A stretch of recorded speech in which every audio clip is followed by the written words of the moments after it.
This is the Danger Close podcast, Beyond the Books with me, Jack Carr.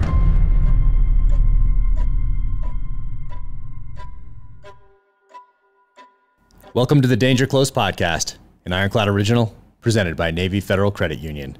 Only the Dead, my latest novel, is on shelves right now. My guest today, Mickey Schuch. Mickey is a firearms instructor. We met on the range a few years back. Fantastic guy. You can follow him at Carry Trainer on Instagram and go to carrytrainer.com to find out more. And now, without further ado, Mickey Schuch.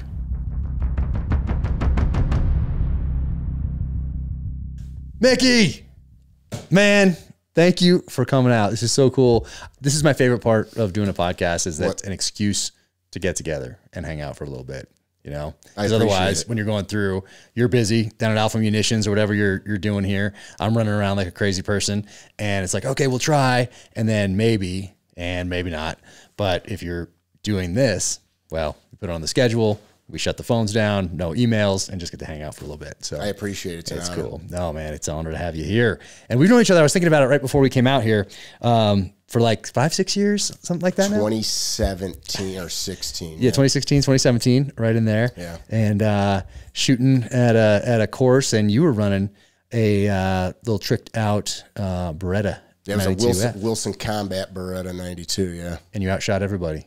And we had well, some that's serious because you people guys there. are a bunch of SEALs. And so But everybody's like, what? Like a Beretta? All right. Yeah, a little different than the guns you guys probably got to shoot. Yeah, but you crushed everybody with it. It was awesome. It was awesome. So for people that don't know, before I say it in an intro or outro or whatever, like working with you is awesome. And if people have not taken a course with you, they should go to carrytrainer.com. They should go to your Instagram, find out where you're traveling, what you're doing, and sign up for a course and get out there on the range with you, because you will be a better shooter and a better citizen because of it. So be sure and check that out. And I wanted to say that up front because that's very kind. I'm really glad I gave you that $50 before we started to do that. It takes a lot more than that. So that was that is from the heart, right there. That's an honor, man. That's an honor. Thank you. Oh man, but what's how did you get to do what you're doing right now? I know you had some construction background. You're doing some lobbying. You're working campaigns. Like you have a lot going on. That's a good question. I think a lot of my life has been in spite of myself. You know, I'm very fortunate and honored is the word I would use to be able to hang out with you. Some of the guys that I've met together with you. It's so many good people have come into my life that have given me opportunities that I probably would not have had otherwise. So, in spite of myself, I think you got to see an opportunity and jump on it too. Yeah, I learned that early on. My parents were hardworking people, but there was not a lot of opportunities that were afforded to me. Not that they didn't try, but kind of learned as a teenager. Like if I wanted something, I had to go chase it and get it, and it wasn't gonna be handed to me. So I became really passionate about the Second Amendment as a young man. I'm a huge fan of our history, the U.S. history, and most people in the space that I guess encapsulates your audience.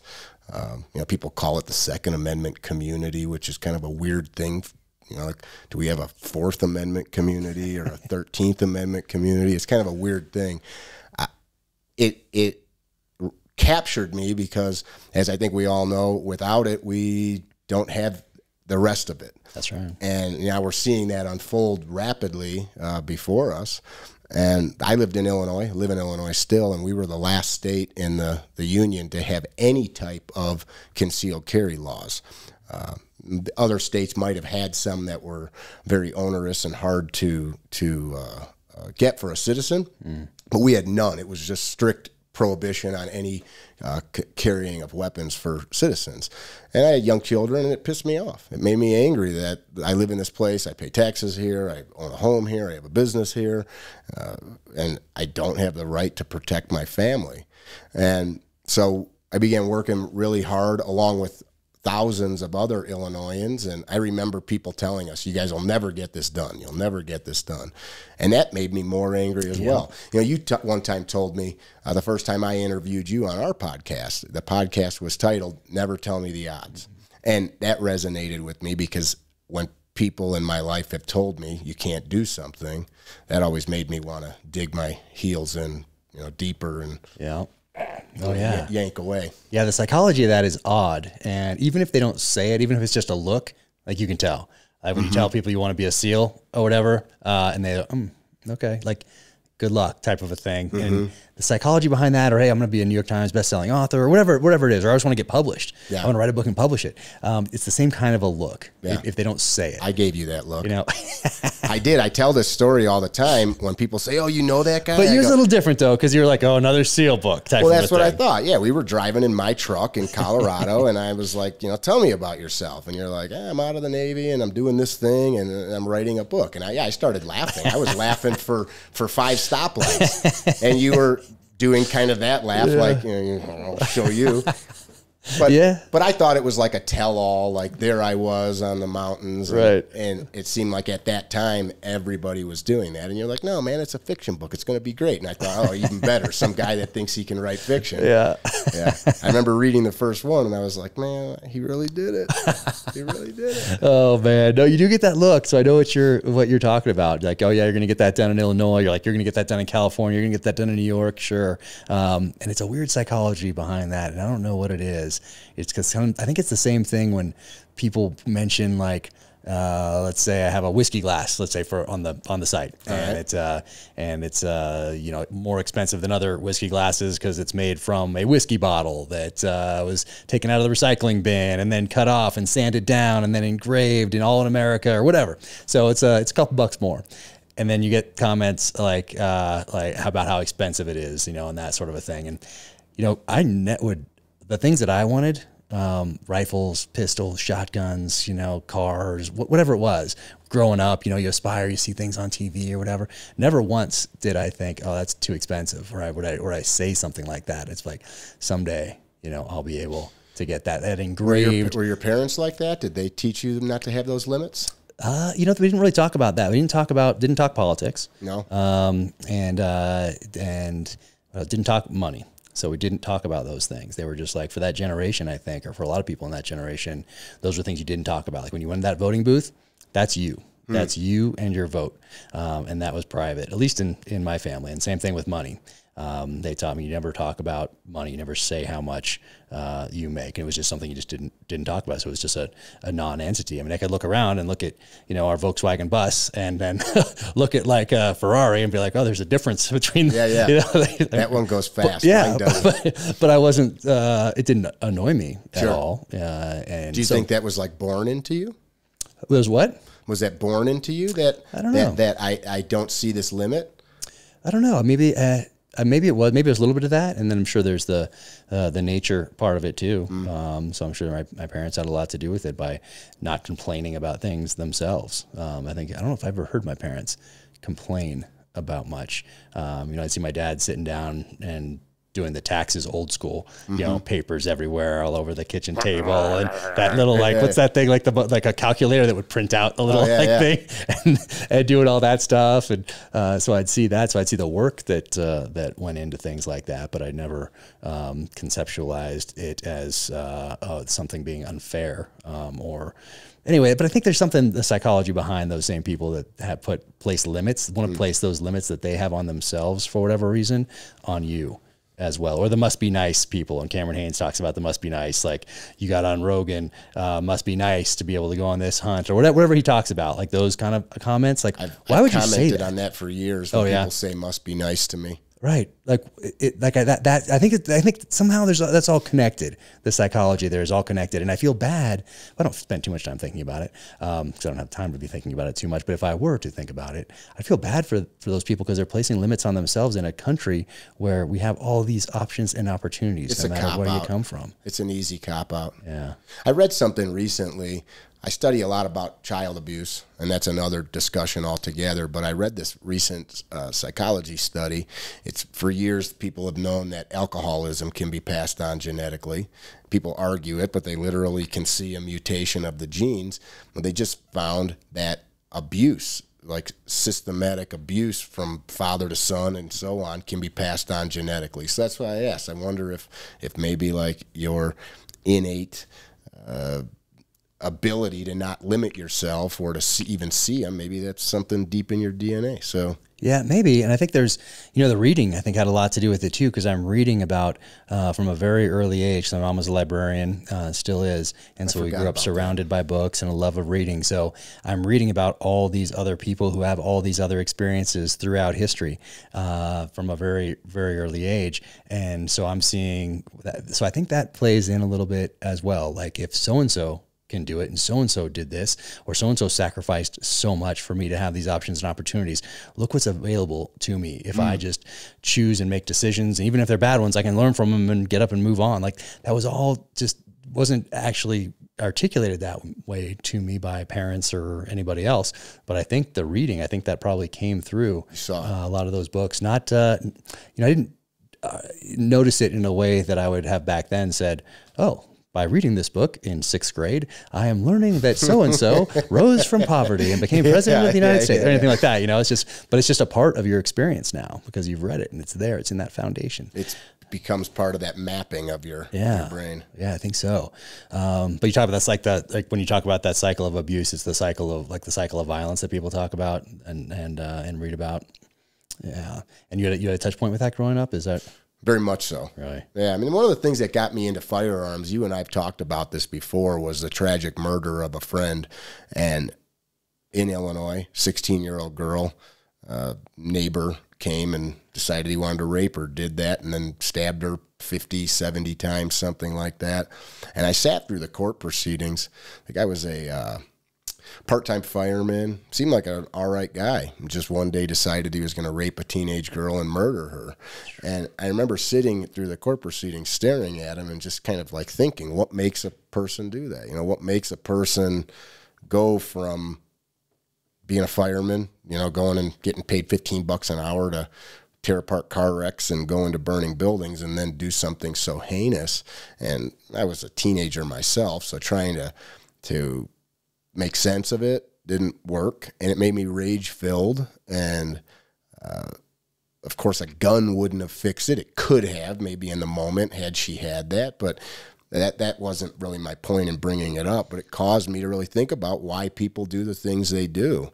We're all playing some kind of game all the time. You and I were just talking before we started about your desires and your dreams and all the things that you've done with your books after your service time, and we've all got something, and some people are motivated to do very bad things. Yeah. Yeah. So that's kind of why I do what I do, because I learned as a child that they exist. Yeah. Did you start reading books back then on criminology, psychology, the law? Like, what did you start reading, and how did you begin that journey? Anything that I could get my hands on, actually. And those at that time, Dr. Bill Lewinsky had done his. People in this space know the Tueller drill or the 21-foot rule, which really was neither of those things. Dennis Tueller and Bill Lewinsky did, I think it was called the Tempe study, Tempe, Arizona, in the 1970s, and they started mapping out human performance in chaotic scenarios. Somebody's coming at you, how fast can you present a pistol into the space, stuff like that. So I became a big fan of Bill Lewinsky's work. I've graduated from some of his courses over the years, but like things like that, I read quite a bit about, human performance stuff especially, but why criminals do what they do. There was a late friend of ours, William April, I met years ago. William was a criminologist from Louisiana, part of the ShivWorks group, Paul Sharp, Craig Douglas, those guys, Cecil Birch, great guys, passed away way too young a couple years ago, and that was really his life's work. He did a class that was called Unthinkable. And basically you'd sit in a lecture and he would tell you these horrific stories of everyday people that did just off the charts, bizarre stuff. Like one of the stories, a guy's a locksmith, come to beautiful neighborhoods and always left himself a back door into the house some way through the alarm system. And he'd come in there and just do weird stuff, like steal a trinket, just to have this thing that he knew he could get in. Never hurt anybody, just did some little theft like that. Well, one day he comes into a house and doesn't realize the owner's asleep on the couch. Does he leave? No. He kills the guy and skins him alive. So when his family comes home, they see this guy like doing a Hannibal Lecter routine in the living room. The cops arrest him, and they say, "Why'd you do it?" And he says, "You wouldn't pass up an opportunity like that. That doesn't come along every day." And this is like a pillar of the community. So you hear stories like this, and I'm not like deep in the weeds where I think about serial killers all day long, but William made it his life's work to really talk about how many of these people exist. There are hundreds of thousands of people that go missing. They're not in the Bahamas. They're not on a beach in Mexico selling sunglasses, right? They're gone. Somebody chopped them up, did something to them. You know what I'm talking about. So scary. Yeah. That's why I like just to stay up here. And I think about that too, about when it, like people changing out the locks or whatever. I'm like, well, this guy, you know, who are you? Yeah. Right. And so I'm always like watching. Signed off on you. Great. Yeah. I mean, I'm always, always watching, but still. And then now security with your computers and all the rest of it. And then up here, gates and all the rest of it. It's like, you got to have a buddy that owns the company. Yeah. Yeah. And there's luckily, we got a little bit of that going on too for this next phase of the compound. But it is scary. And what were you back then? And you grew up in Illinois the whole time. You're always in. Did you wrestle? Did you box? Did you do anything like that growing up? I've been involved in martial arts since I was a little kid. Did the taekwondo and that kind of jazz. I never got into wrestling. I wish I did because it would be much more helpful in my jiu-jitsu now. Yeah. Definitely some boxing, Muay Thai, things of that nature. I was a farm kid. I was a ratty farm kid. You know, that's kind of where my shooting comes from. I tell people it's just farm kid shooting. Like you should be able to hit anything you can see on the land. Oh, no kidding. Within reason, right? What kind of farming were you at? And how far outside of Chicago were you? Oh, we're like 55 miles. We had a small hobby farm, goats, chickens, things like that. But we grew up in an area that at one time was like the largest dairy producing county in Illinois. Now they're all gone. Now it's all neighborhoods and stuff. No kidding. So what'd you shoot out there growing up? Do you guys have like Blink with 22s and shoot cannons off fences and all that? Yeah, for sure. I've killed 1 million corn cobs with my 870. Hand toss corn cobs up in the air. And, nice. Everybody should have an 870, by the way, I think. It's just one of mine. That's my first gun. Nice. Nice. Still have her. Oh, that's awesome. Did you hunt growing up? Oh, yeah. Nice. Yeah. Built my own bows, shot deer hunt, turkey hunt. Yep. Built your own bows. When did you start doing that? I was a teenager. Yes, teenager. We had an Osage tree in the neighborhood and went to the library and got a book and figured out how to do that. Broke more of them than I was successful in at first. That is awesome. So that's something, you asked me something earlier about something I wanted to do. And when I was a kid growing up, I wanted to build my own bow and hunt with that bow and take a deer. At the time I was thinking that. But I still haven't done that. And there's somebody around here in Utah, I think he's a former Marine, that builds bows, and they look beautiful. Yeah. And so I keep meaning to, there's been so much going on, I keep meaning to reach out and get one of those. But at some point, making your own would be pretty dang cool, I think. There's a friend of mine, Clay Hayes. He's was on a show, Naked. Naked and Afraid or something? One of those. Is that what it's called? Something Survive. Yeah, it was one of them. I forget. He won. He killed a deer. He built a bow, killed a deer, and then he didn't feast, but everybody else is dying, and he's over there having prime rib pretty much. That sounds like a feast. That sounds awesome. Yeah. I mean, I think he did like 70 or 80 days out in the bush with nothing, naked out there basically.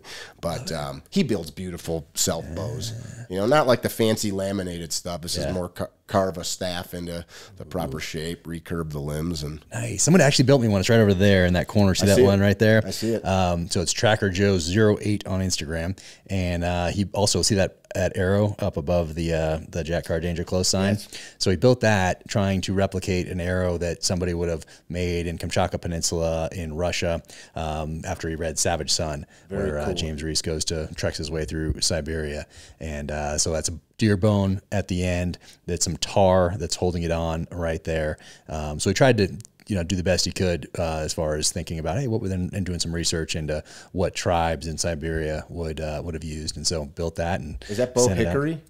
I don't know. He told me, and it's in an email or on a direct message. I'm not exactly sure, but it's beautiful. I'm gonna check it out when we're done. Yeah, no, I need to give it a run.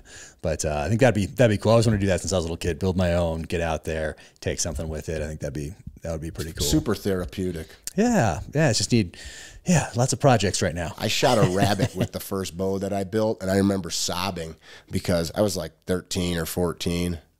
One, it wasn't hunting season, so I'm sure we're past the point of any kind of... Today they might come get you. They might just figure out a way.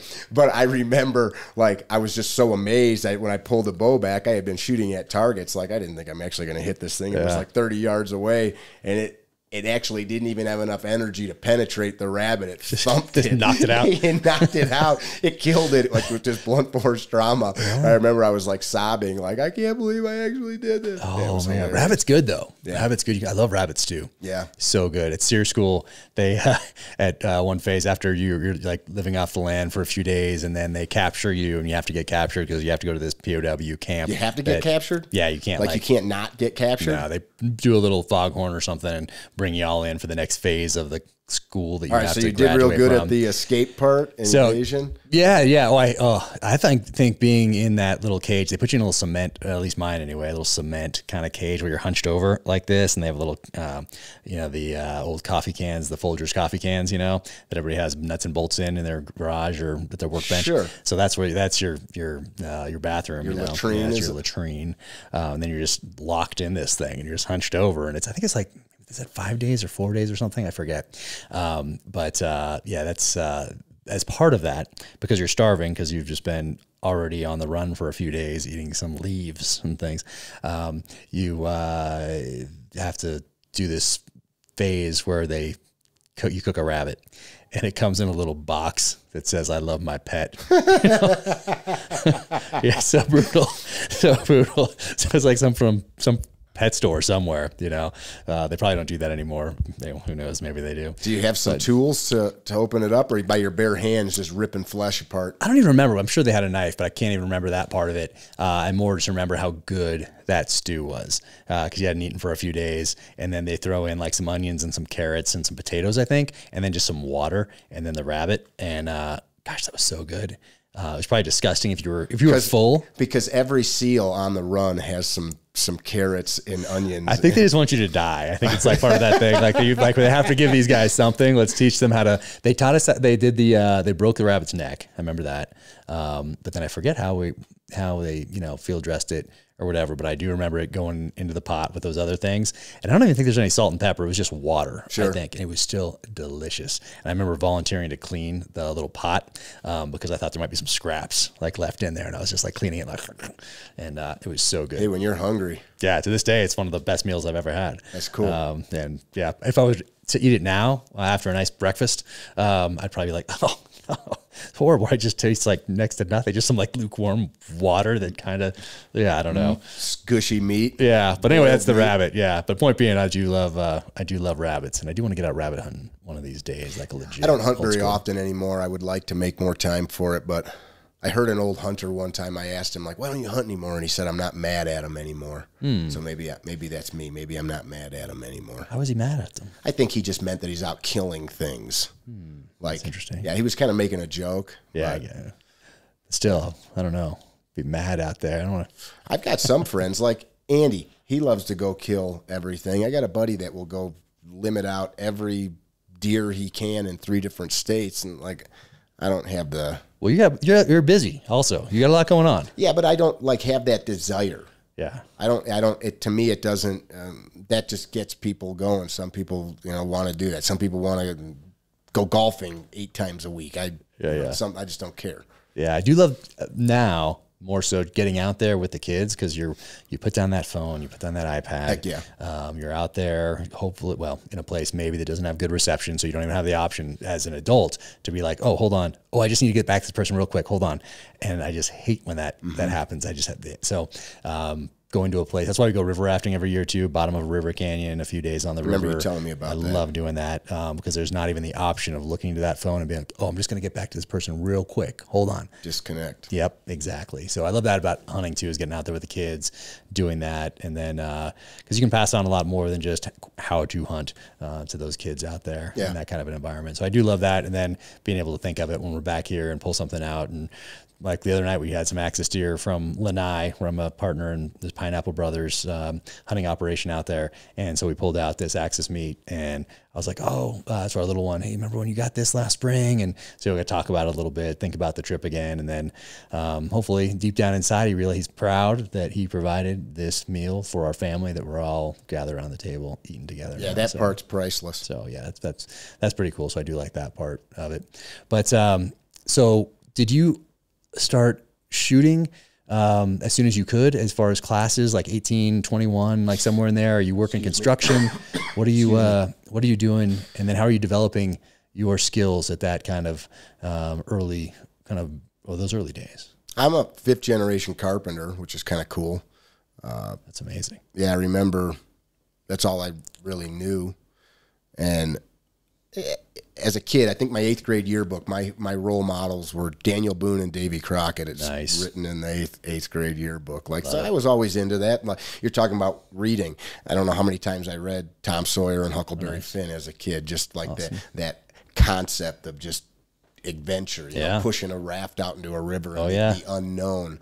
So I always was fascinated by the outdoors. I killed squirrels with slingshots and wrist rockets, and I made atlatls. Oh, did you? Yeah, nice. anything I could. My parents were city people, and they moved out to the suburbs. My father was not into guns, and I remember I begged for this shotgun. And so we had a family friend. His name was Bob Stolberg. Actually lives out west here now. And he kind of taught me safety. You know, I did the hunter safety program. And I was shot by a kid with a BB gun when I was 12 years old. It took the vision in my right eye. What? Yeah, it's a pretty stupid story. Like, still? Yeah, I mean, it didn't. Yeah, I mean, it took the vision. Jack, you want to rub it in? So what you're trying to do here? So you're left eye dominant? Well, yeah, definitely. I have some peripheral vision. Like, if I close this eye, I just see like a shadow of a person. Some kid shot your eye out. Yeah, it was pretty stupid. Like, we were all out being safe, and I bring this story up to kind of answer your question. We were out and we're being safe. We're like shooting the pop cans off the fence post kind of thing. Bunch of neighborhood kids in this like rural area that we lived in. And he thought the gun was empty, you know, the proverbial empty gun. He pointed it at me like we were closer than this and just pulled the trigger, and it fractured my skull, and it's still in my head to this day. What? It was like a pretty... Was it a pellet? It was a BB. A BB. Yeah, so they couldn't get it out, but more importantly, it caused damage to the retina. But like that impressed upon me, and I wouldn't have... We never played BB gun games like that. Like, I didn't shoot... You hear kids, you know, they'd have BB gun wars and stuff. Yeah. That was always stupid. Like, we did crazy shit. We'd jump off the barn roof. You know, we did all kinds of mayhem like that. Right. Jump dirt bikes through bonfires. And, nice. Yeah, all kinds of, you know, crazy hillbilly kid stuff right there. But you didn't point guns at each other. And the biggest thing, the truth be told, at that age, it would get taken away, right? If I hurt my friend, I'm not going to have access to this. So that really impressed upon me. I ended up doing the hunter safety program as part of the Illinois Department of Natural Resources later in life, because that program so impressed upon me. You know, anybody that's now, most states require it. That was where my training started. It was a bunch of good old dads, grandpas, uncles that came and ran this program, and they taught kids a love of the land, a love for the game, respect for the game, sportsmanship, right? Property lines matter, you know, stuff like good old-fashioned values. Right. And they taught you to use the guns and how to respect them. And, of course, every year during hunting season, every state racks up people falling out of tree stands, falling on arrows, shooting the neighbor's dog, you know, all these stupid stories. And I thought, like, this is really dumb. And so as I started to get into the defensive side of shooting, those kinds of mindset kind of started melding into one. So I talk about construction because it's dangerous. Not like what you did. You know, I don't try to like pat myself on the back and say I climbed on roofs and ladders, but people fall and get hurt every day. Aviation, construction, medical field, and the military are very much similar in systems. You get massive amounts of people. This is how you set up a scaffolding. This is how you administer an IV to not pass on infection. This is how you communicate via the radio in the airplane, etc. And these systems get built to get redundancy, and they make things easier, right? I'm not preaching to you, but I started to see some of those similarities in firearms training. And when I started training defensively with firearms, the stuff I do didn't exist. By that I mean not like I've got some cutting edge stuff. You couldn't go on the internet and just find a dude to teach you to shoot a gun. There was IPSC, so you could find a range that had a international practical shooting club, or IDPA was fairly new in those days, or maybe a police shooting league. But other than that, that didn't exist. You had Gunsight. Your buddy Clint Smith was running some stuff. I think in those days he had just left Gunsight and started his own gig. Mas Ayub. There's a handful of just like little dudes around the country. So Mas was close to me, and a guy named Bob Housengay, so I would consider Bob my mentor. Bob was a 6-time national shooting champ, police chief in a little town called Comanche, Iowa. There's some cool old YouTube videos of him doing revolver drills. Amazingly fast stuff. Like, if you watched it today, you'd be like, okay, this guy's like world-class shooter. Yeah. But back in those days, there was VHS camcorders, so there was all this stuff didn't get filmed. But, excuse me, true story, I jumped in a river in Costa Rica last week and inhaled a bunch of river water. Oh. My sinuses have not been the same since. The doctor thinks that I'm breeding some kind of alien river monster in my head. Oh, I'm so glad I'm learning this now. Yeah. And yeah, are you patient zero of something? No, I'm good. Anyway, you'd call these guys and say, I want to train. And how'd you find them? In a yellow pages or like a thing at the gun store, like on a tap to the wall? Mas's books. It's called a Midwest Training Group. So it was Mas Ayub, Bob Housengay, and Ken Hackathorn were the 3 dudes in this group. And in his books, you'd see a little like thing in the back. Okay. And so you'd like with a phone number, basically, or tear the thing and mail it to him. So Rosalie Housengay would call you, and she'd say, we're going to send you some forms. And the forms were, if you want to come to class, take this to the local state's attorney or sheriff and get signed off that you're a person of good moral character, et cetera, that you can come to a class.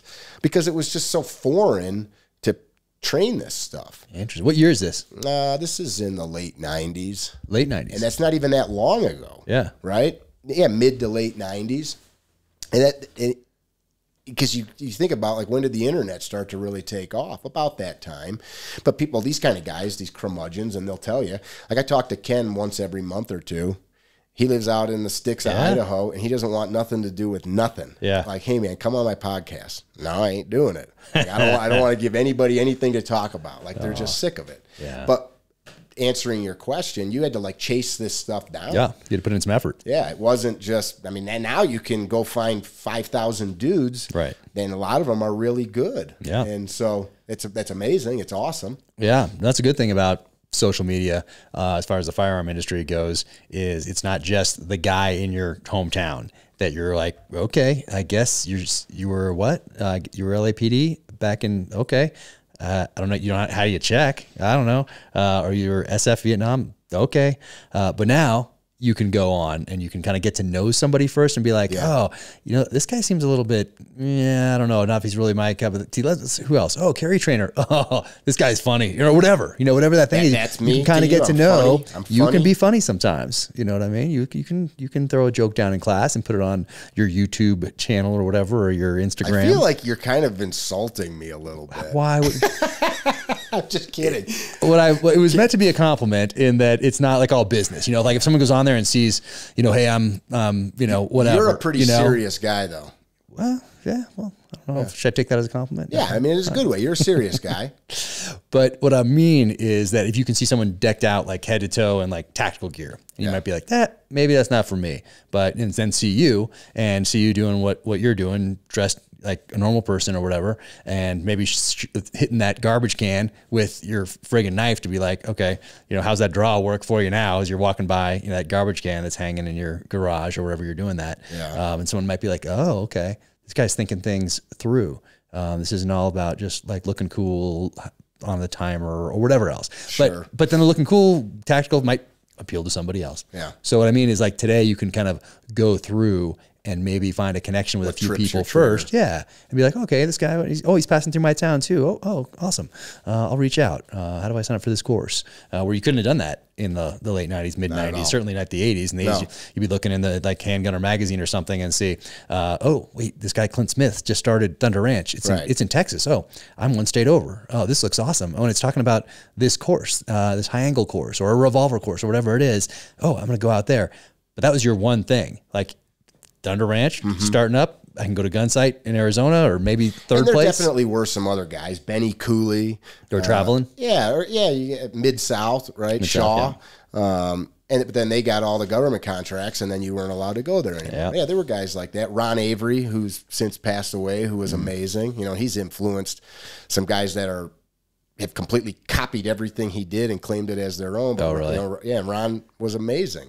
That happens from time to time. I love when you, it's about 2 years ago, but you took the John Steinbeck quote that I first read back in, I want to say 8th grade, from King Arthur and his Noble Knights.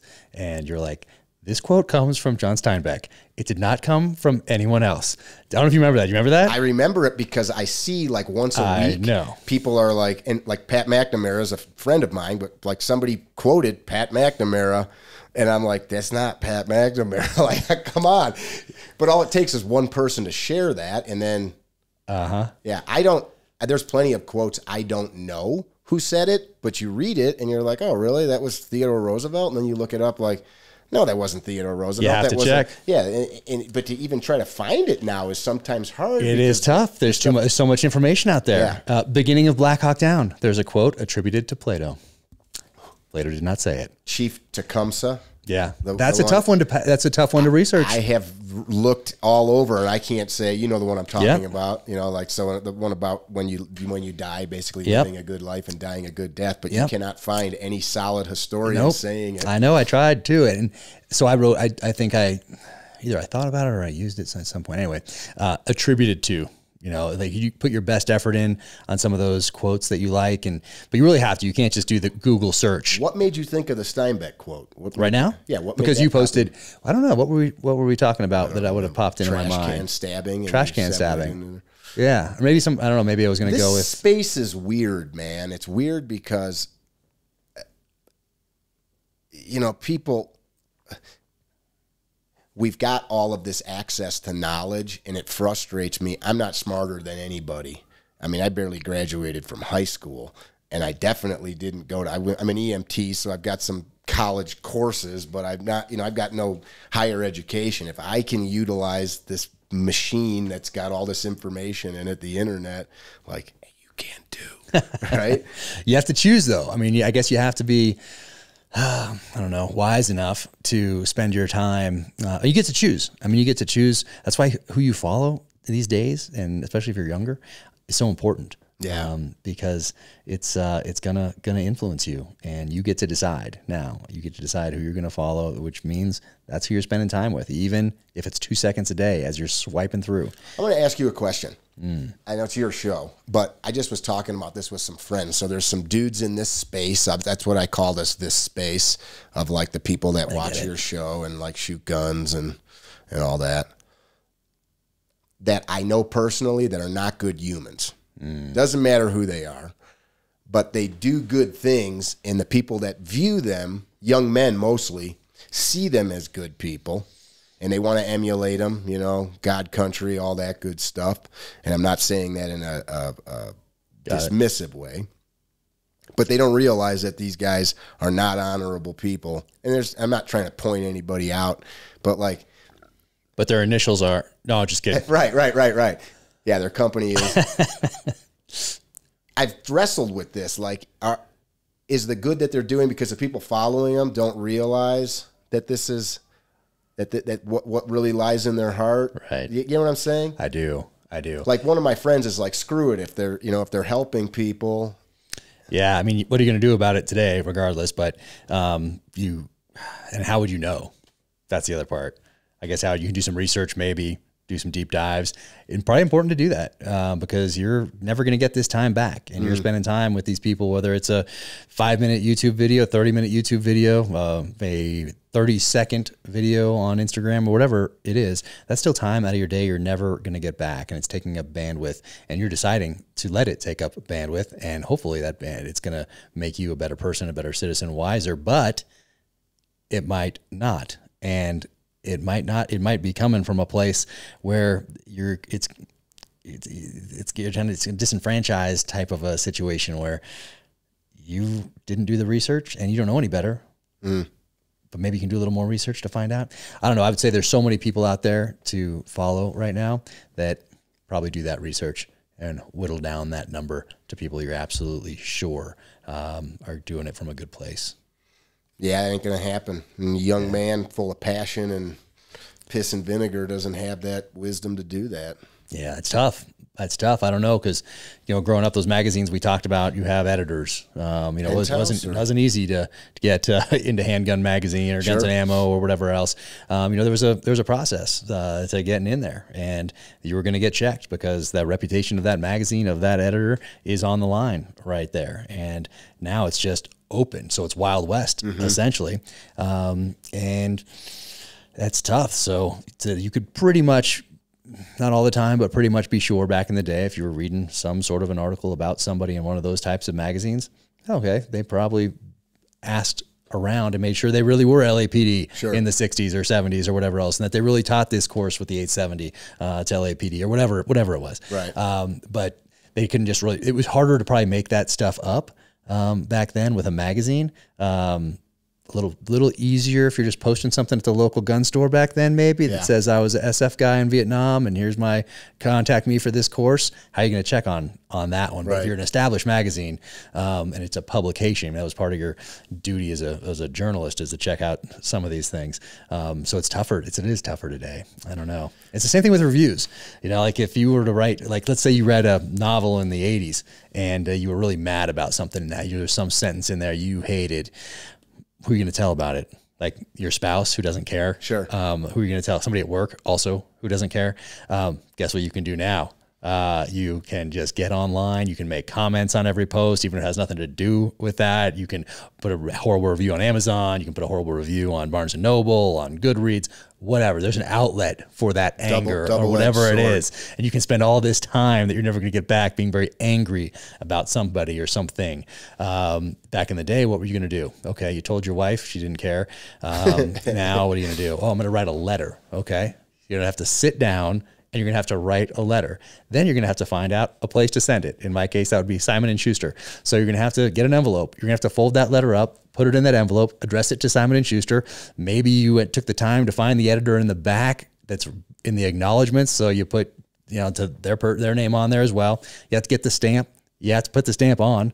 You have to then go to the mailbox, put it in, or drop it off at the post office or whatever. Then that letter has to get to Simon & Schuster, or let's say it's to a newspaper, a letter to the editor. It's going to get to one of those places, go to the mailroom. That letter is going to have to find its way to an assistant, maybe two, onto the desk then of that publisher who can read that one first crazy, if it gets that far, to that one first crazy sentence, boom, to the garbage. That was the path. But today you can take that same crazy sentence. There are multiple places you can post that if you so choose. So it's interesting times in which we live. There was a car dealership in my town before the internet was what it is. The guy must have got burned by the dealership. So he was retired almost every day for, months. He would park out on the public right-of-way and set up signs. XYZ dealership is a rip-off, and had all these signs that he made, and that became his mission. Because, to your point, there was no way for him to really share that stuff, and there was no Facebook or any of that when he was doing it. But wow, I wonder if that had the opposite effect. People wow, that's kind of crazy. I wonder what's up with that dealership. Now it's on your radar. Kind of like the bad reviews for the book. Someone says, too violent or too much description of gear and guns. Ooh, I like gear. Exactly. Yeah. So 1 star, all of a sudden you sold a bunch of books for me. So thank you. We had a guy the other day. We sell our lube on Amazon, which is Gunfighter Oil. Yeah. Yes. But I wasn't trying to plug it, but trouble with Amazon is you have no connection to the consumer, right? They can't call us and say we had a problem or something didn't show up. It goes through Amazon and there's no connection. So they had a leaky bottle. Shit happens. And they get angry though. I bought this thing, I waited, it showed up and it had leaked. So if that ever happens, we immediately will send you, I don't want to say it, but we sent the guy a couple bottles. Yeah. I got no problem saying it. Yeah. Well, he puts a review up. Man, I was really angry. When I got this is a $10 bottle of gun oil, right? This isn't like a freaking 50-inch TV that showed up shattered or something. But it showed up, it leaked out. Half the product was gone. And this was and he goes on and on for a paragraph, how angry and what a stupid company we are. But then they sent me 2 more, so I'll be client for life. Like you spent all that time, man. I know. What's your problem? What's your problem? I mean, you need a hug. Come here, let me hug you. I know. A lot of people need hugs. A lot of people need hugs. Yeah. And yeah, that's tough. That is tough. And I wonder if back in the day he would have written that letter and sent it. Maybe he would have. Maybe somebody customer service was way different. You ever read the book The Nordstrom Way? No. It's a business book. Nordstrom's. At one point, it was like one of the most successful shopping stores. Yeah, family owned for probably still is. I don't know. And there's one story in the book. So the salespeople made real money, and I think the guy was like men's shoe salesman. Okay. Jack comes in. He needs new shoes. He's in town for a day and I think it was in Seattle or maybe San Francisco. The store's from Washington, but they don't have his size, and the guy's kind of bummed. So the clerk finds out where this guy's hotel is, goes and somehow procures the shoes that evening, drives them over to the hotel, knocks on the guy's door and says, "Sir, I'm sorry we didn't have your shoes. Here they are." So like the whole premise was the Nordstrom Way was this customer service above all else, do whatever you can. And of course you got to be reasonable. I can't walk in there and just say, "Give me free stuff." But we treated people so much differently. Now, I mean, I was at a restaurant the other day, and I don't want to sound like a complainer. An old curmudgeon? Yeah, it was weird. No, we called a restaurant. Kane and I are on the road a lot, so we try to find cool spots to eat. And we called and said, "Do you have room at the bar to eat?" And the girl goes, "I don't know. If you come in, you can look." Click. She could have lied and just said, "I'm too busy." I'm not even lied, but I'm too busy to look. I'm sorry. But just, if you come in, you can look. Okay. That's weird. Could you imagine if an employee, if you owned a restaurant, told one of your customers that? But that's become culturally acceptable. I know. It's so odd. That's why I try to still on Instagram or Twitter get back to everybody that reaches out, just because you don't know what kind of day they're having. I don't get back to the crazy people. I just let that stuff sit. But Jack, someone that reaches out and I'm gonna have your baby, Jack. Those get deleted. Those are because I know those are bots. But the ones I'm not a bot. I've sent that message 400 times. Yours just gets muted or whatever. But so I try to go through there and still thank everybody or give them that heart, because you don't know if that person had a horrible day, and with one little touch of that button, you can really have an impact, and you get so many people coming through book tours and stuff like that to say hello. And I want to say thank you to everybody, because that's how I use social media, really, to say thank you to so many people that took a risk on me as a new author and then told a friend, because that's that modern day word of mouth. But even the crazy ones, I don't engage, because once again, you don't know what kind of a day they have, what kind of a life they have going on. So the super crazy, mean, nasty ones, and it doesn't do anybody any good to go back and forth on anything like that. But on the positive ones, I try to just get back to everybody and say thank you. So try to use the social stuff in a positive way. But you're right. Meaningful human connection. Try. But yeah, it is very different. Point being, so that person that says you can come in and look, how much easier would it have been to say, "We do right now," or something like that, Yeah, something. It was just, I thought about it. Okay, she's probably slammed. She's got people angry, waiting for tables. Had a horrible day. I get all personal that. stuff. Who knows? But so then I went online and I wrote, "The chick that works at the." No, you didn't. No, of course not. I don't know the last time I've wrote a review. Yeah, no, I just know there's no time for for writing horrible reviews. And once again, and then there are things that are subjective. Right. So there are subjective things, like even in the firearms industry, like a course, like the way you teach might work for me, somebody else, not so much. Yeah. Same thing with somebody else, but same thing with any sort of art, whether it's a painting or whether it's a sculpture, whether it's a book, like that's subjective. Just because I like it doesn't mean that you will. True. Just because I hate it, also, you might love it, because this stuff is subjective. And also, a little bit of a segue, but body type with holsters and belts and everything else, like you might end up in the firearms space with a few different belts and a few different holsters till you find the one that works for you. Most people I know have boxes of holsters and belts that they've acquired over the years until they found what works with them and what their setup is and what they're comfortable with. That's a problem, though, when somebody says, "Oh, what belt does Jack use? I'll buy that." Yeah. "What gun does Jack use? I'll buy that." Or whoever. And Not that you've got a pretty normal body type. You don't have like, you know, big girl hips or, you know, anything crazy. So like that, what works for you might work on a lot of people, but some guy that's maybe got a big storage unit might not work. Yeah, no, exactly. I try to mention that when I'm talking about gear, because I love gear. As you can tell, there's a lot of it around here. But I try to mention that, like, hey, just because I do this, like, it doesn't mean it's right for you. This is just, I'm just sharing, you know, what I do. Yours might be totally different. You might like something else. And I do have drawers and drawers worth of holsters and belts that I've been collecting since the early 90s. I've got 50, if not 50, but like big plastic 33-gallon garbage cans full of holsters. And sometimes I want to find one of those, and I just it's just everywhere. I almost did right before you came. I was actually I looked outside and I was like, oh, you're here, but I was about to go dump out a box upstairs because I'm looking for a specific holster. I'm like, where is that thing? But I use the Black Point Tactical ones because I love that they say what it is on there, and I don't have to like try a bunch of different ones. I got in the habit, anytime a new one comes, writing on it, I take a silver ink, not a Sharpie, but a silver ink. Yep. You know, not ink, paint pen. Yep. And I write on there, G19 or whatever it is. Yep. Yeah. I need to do that with my magazines too, because now I'm like, those are stacking up. I'm like, which one is this? Is this one for this thing? I've got a drawer system for magazines. Do you? Yeah. You're organized though. And for that stuff, because there's just too many bits and pieces. Yeah. Yeah, I probably would switch it up a little more if I was more organized on that front, and I could just really quickly grab the pistol, grab the right magazines, and be sure of it if I had a system. So I think that's probably pretty smart. But now I think a few different holster companies are now writing on them to include the leather ones. Tenacor does that. Not a lot though. Oh, really? You're right. Not a lot of them do. It's a pain to try to figure, because then you take that pistol, you're like, this is not it. This is not it. It's just, so anything that can save time on that front. But, oh man, let's go back. So your first firearms course, do you remember what it was? Not the one you taught, the one you took. Yeah, I do. You know, I've taken a few like,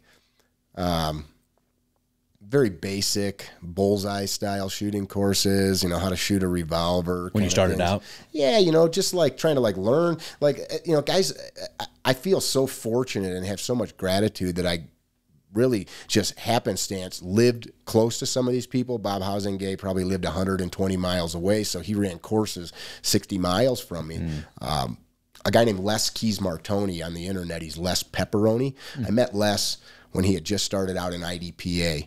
He just won last year, maybe 2 years ago, the national champion for IDPA. I mean, it's pretty good. That makes you like a top sliver of a % in the whole planet of pistol shooters.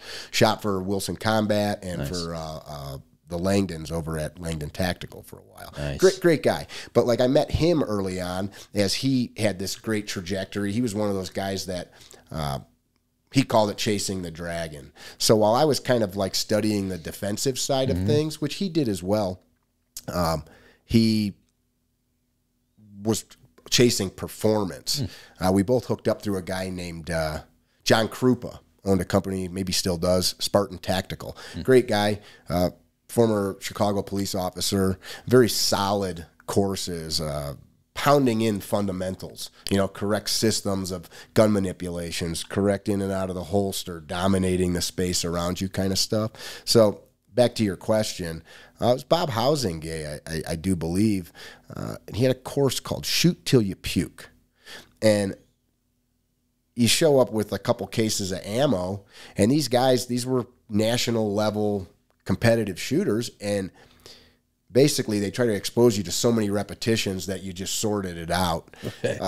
You know, a lot of like bill drills and 4-shot drills, like El Prez. You know, this is all the stuff those guys came up with. These were all like the founders of USPSA and IDPA, guys that were like founding members of those groups.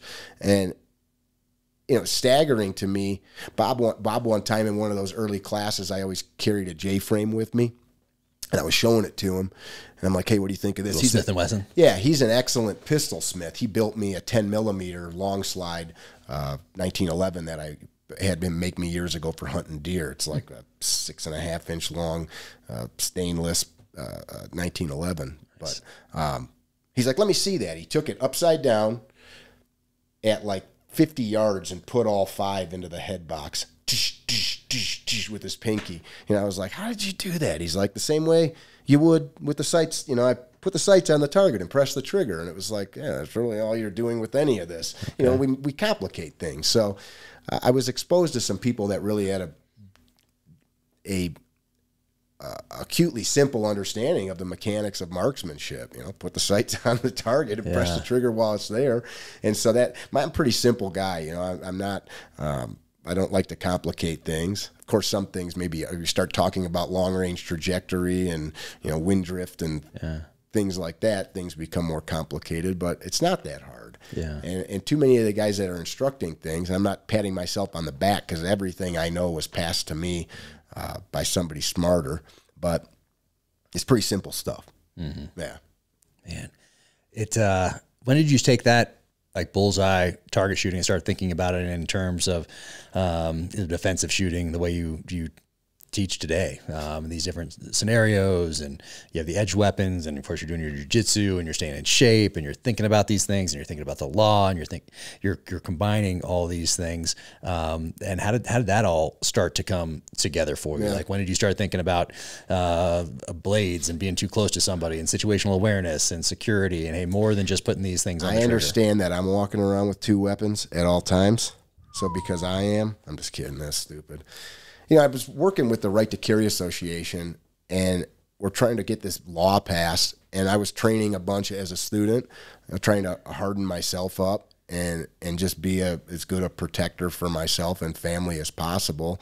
And, you know, you kind of get in these circles where, hey, can you take my brother and I out, and can we do this thing? Or can you show my wife and I how to work the shotgun? You're pretty good at it.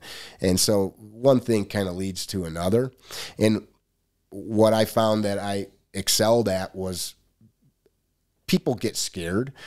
My niche is new people, but the skills that kept you alive with the gun are the same thing that kept Wyatt Earp alive with the gun, are the same things that kept Audie Murphy alive with the gun, right? I have to point it at the target. Mm-hmm. And so I just really fixated on how can we make these systems as easy to digest as possible. I use the word system, but you know, it's just that all of us go through habits all day long. Mm. And some of us have broken habits. I lost my keys. Well, if you put your keys in the same spot every night, you know, you might find them again in the morning. I wonder if my wife's going to listen to this podcast. I hope. Well, maybe we need to work on some systems, Jackie. I think we may have to do that around here. You saw what's going on inside there, so in my office. So maybe we need to work on some systems. I'll help you. We'll go to what's that store that sells the container store?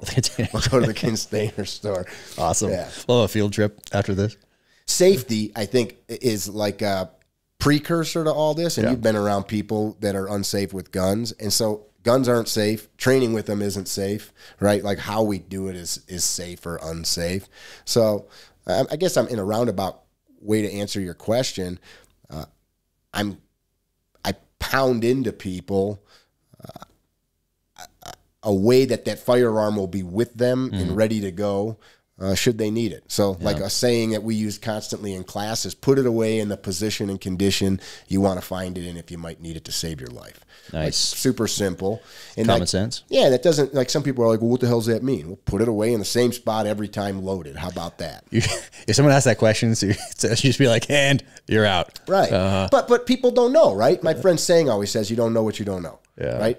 If you told me, let's write a book, or write me a book, I wouldn't know where to start, right? The beginning's a good spot. But I would call you. But there's some people don't, right? Some people might write the ending first. I don't know that. Yeah, you could do that too, I guess. If you knew that, I don't know that. A path to get there. But I would ask you because you've wrote a bunch of books. Well, thank you. Right? So people don't know. And I had a kid call me the other day. We've got a program that we help instructors develop businesses. Okay. So the kid calls me, and I always ask, like, what's your experience? You know, what do you do? Well, I mean, like, I grew up around guns. Okay. What's that mean? You know, I mean, like, and this is literally verbatim what he said. I understand all there is to shooting in the defensive stuff. That was his words, and the defensive stuff. And I'm like, well, what's that mean? And he's like, you know, like all the defensive stuff, like shooting from cars. This is what he said. I'm like, how old are you? He's 22. I'm like, you know it all. And he's like, yeah. And it's like, well, like, what formal training have you had? A Navy SEAL. took him and his buddies out to shoot. Well, it's probably true then. He probably right. does know. He knows it all, right? The guy just like touched his head. But people, there's so many of these guys out there.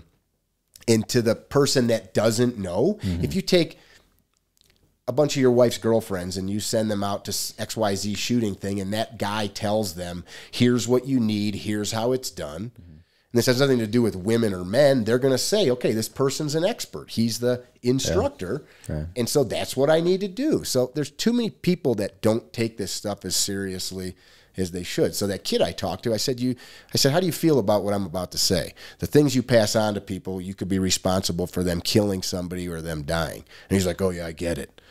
I'm like, man, you're way too flippant about this stuff, man. Like, I guarantee I have said and done things with the instructor hat on that if I could go back, I would change it. Yeah, it's anything in life. But that's the thing I always think about. I mean, we can make all the jokes on the firing line or, screwing around, but something I appreciate about special operations guy, my friend Z and I talk about this all the time. For the most part, let's have fun, kick each other. I'm not putting myself in that category, but like I watch the guys, and then when it's time to, okay, like back on the line or back to the desk or whatever, it's like, okay, let's switch gears immediately to that. And people, I think, come to this whole training thing like it's fun and it's exciting, and it can be all of those things. But we're training something that can end another human's life. I don't come to that with any type of humor or levity or anything like that. Like, it's serious stuff. It's a martial art. Yeah, no, it's serious business. You're fighting with this weapon. Yeah, but I want to go back because I did remember something about when I talked about you being funny. And there's what I like about on your Instagram is that you do the serious stuff too. Like, hey, this is how serious this is. Bam, out comes that blade into that friggin' garbage can that's swinging. And it's like 10 seconds, 15 seconds. That's the regiment blade, by the way. Regiment blade. Is that the one you gave me that was, and then it went away for a little bit and then came back? Yeah. Used to be called the Colonel blade. Now it's called the regiment blade. Al Salvidi's the inventor of that. It's actually Maine's distributor is BCM, Bravo Company sells it. Bravo Company. Yeah, that thing's solid. And when you do that, so that's a serious one. And then there's one this morning too. A drill where you put one round in the tip and then a couple in the shaft and then two more in each ball. A pearl drill. Yeah. And you say, you posted that this morning. So stupid as you're saying. As like you could, I would mention the funny stuff and you couldn't remember that as a post from this morning. So, that is literally, Z drew that up. My friend Z, 5th group SF guy, superhuman. You've known some badass men in your life. Z will blush if he hears me say this, but if I had to fight somebody, it wouldn't be him unless I had my shotgun. Nice. And if I needed somebody to rescue my family and I could pick one, it would probably be this dude. Yeah. He's like 205, jiu-jitsu black belt, MMA fighter. He was in the SIF at 5th group. He's a freaking stud of a human. But these guys, everybody's trying to brand themselves, right? I mean, you get it more than anybody. It's a hard space to be in. So, like, oh, shoot my drill. It's the best drill.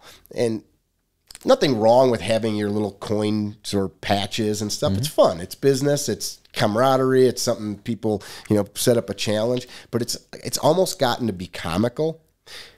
People quote Ecclesiastes all the time. There's nothing new under the sun. Of course there is, right? Moses didn't podcast, right? There wasn't a pickup truck with 4-wheel drive in 1830 that came over these mountains when the Mormons settled here. So there is new things, but it's just like everybody's trying to create some new thing that sets them apart, and it's become a joke. So we made a target that looks like a penis.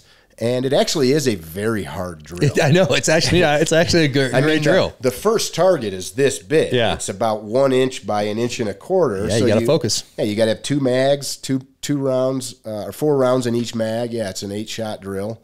So there's a reload in there. It's a hard drill. You can start at the balls. You could start at the shaft. It's 1 in the tip, 3 in the shaft, 2 in each ball. And yeah, if any misses, drill's over, right? Complete fail. And I think we set that up at 3 yards. It's pretty close. But like the largest targets on it is about 1.25 inches by 4 inches or something. And you can print that off in a PDF, I understand. Right on my website. And it's stupid, right? It's meant to be funny, but actually if you can shoot it and you can you're probably doing okay. But you know, guys get mad about that because they've got these drills that are like their identity. You know, it's Jack's Training Company, and I was a Navy SEAL, damn it. Yeah. And this piece of paper means something. That's the best drill. Yeah. All right, today I want to talk about Protekt.com. That is Protekt.com. Started by my buddy Nick Norris from the SEAL teams, who was recently on the podcast. He's all about health and wellness and living that best life. So what we have here, hydration, immunity, energy, rest, liquid packs. Because we all want to feel our best. We dream of waking up with plenty of energy to excel at our work, our personal lives, and have a great workout every single day. But the reality is, very few of us do that. That's why Protekt was started. And you can grab a convenient pack right here. This is energy. So this has been boosting me through my latest novel. And look at that. It's a liquid pack right there. You just, bam, add it to a glass, add a little water, and you are good to go. So hydration.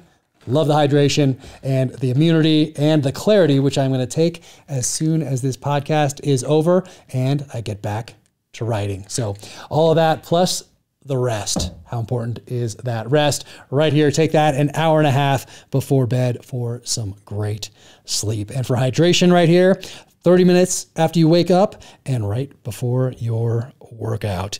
So swap that daily energy drink for the energy. Try that hydration, that immunity, that rest. And they also have products like this, Reef Safe Sunscreen, SPF 50. Protekt right there. And right now you can get 25% off. Go to Protekt.com. That is Protekt.com/dangerclose for 25% off.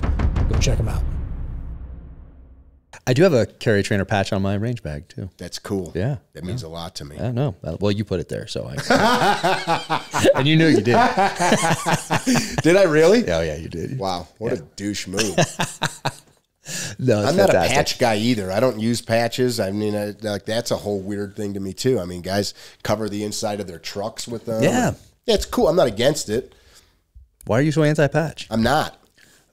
That's gonna be I have a whole wall of them. But it's just not.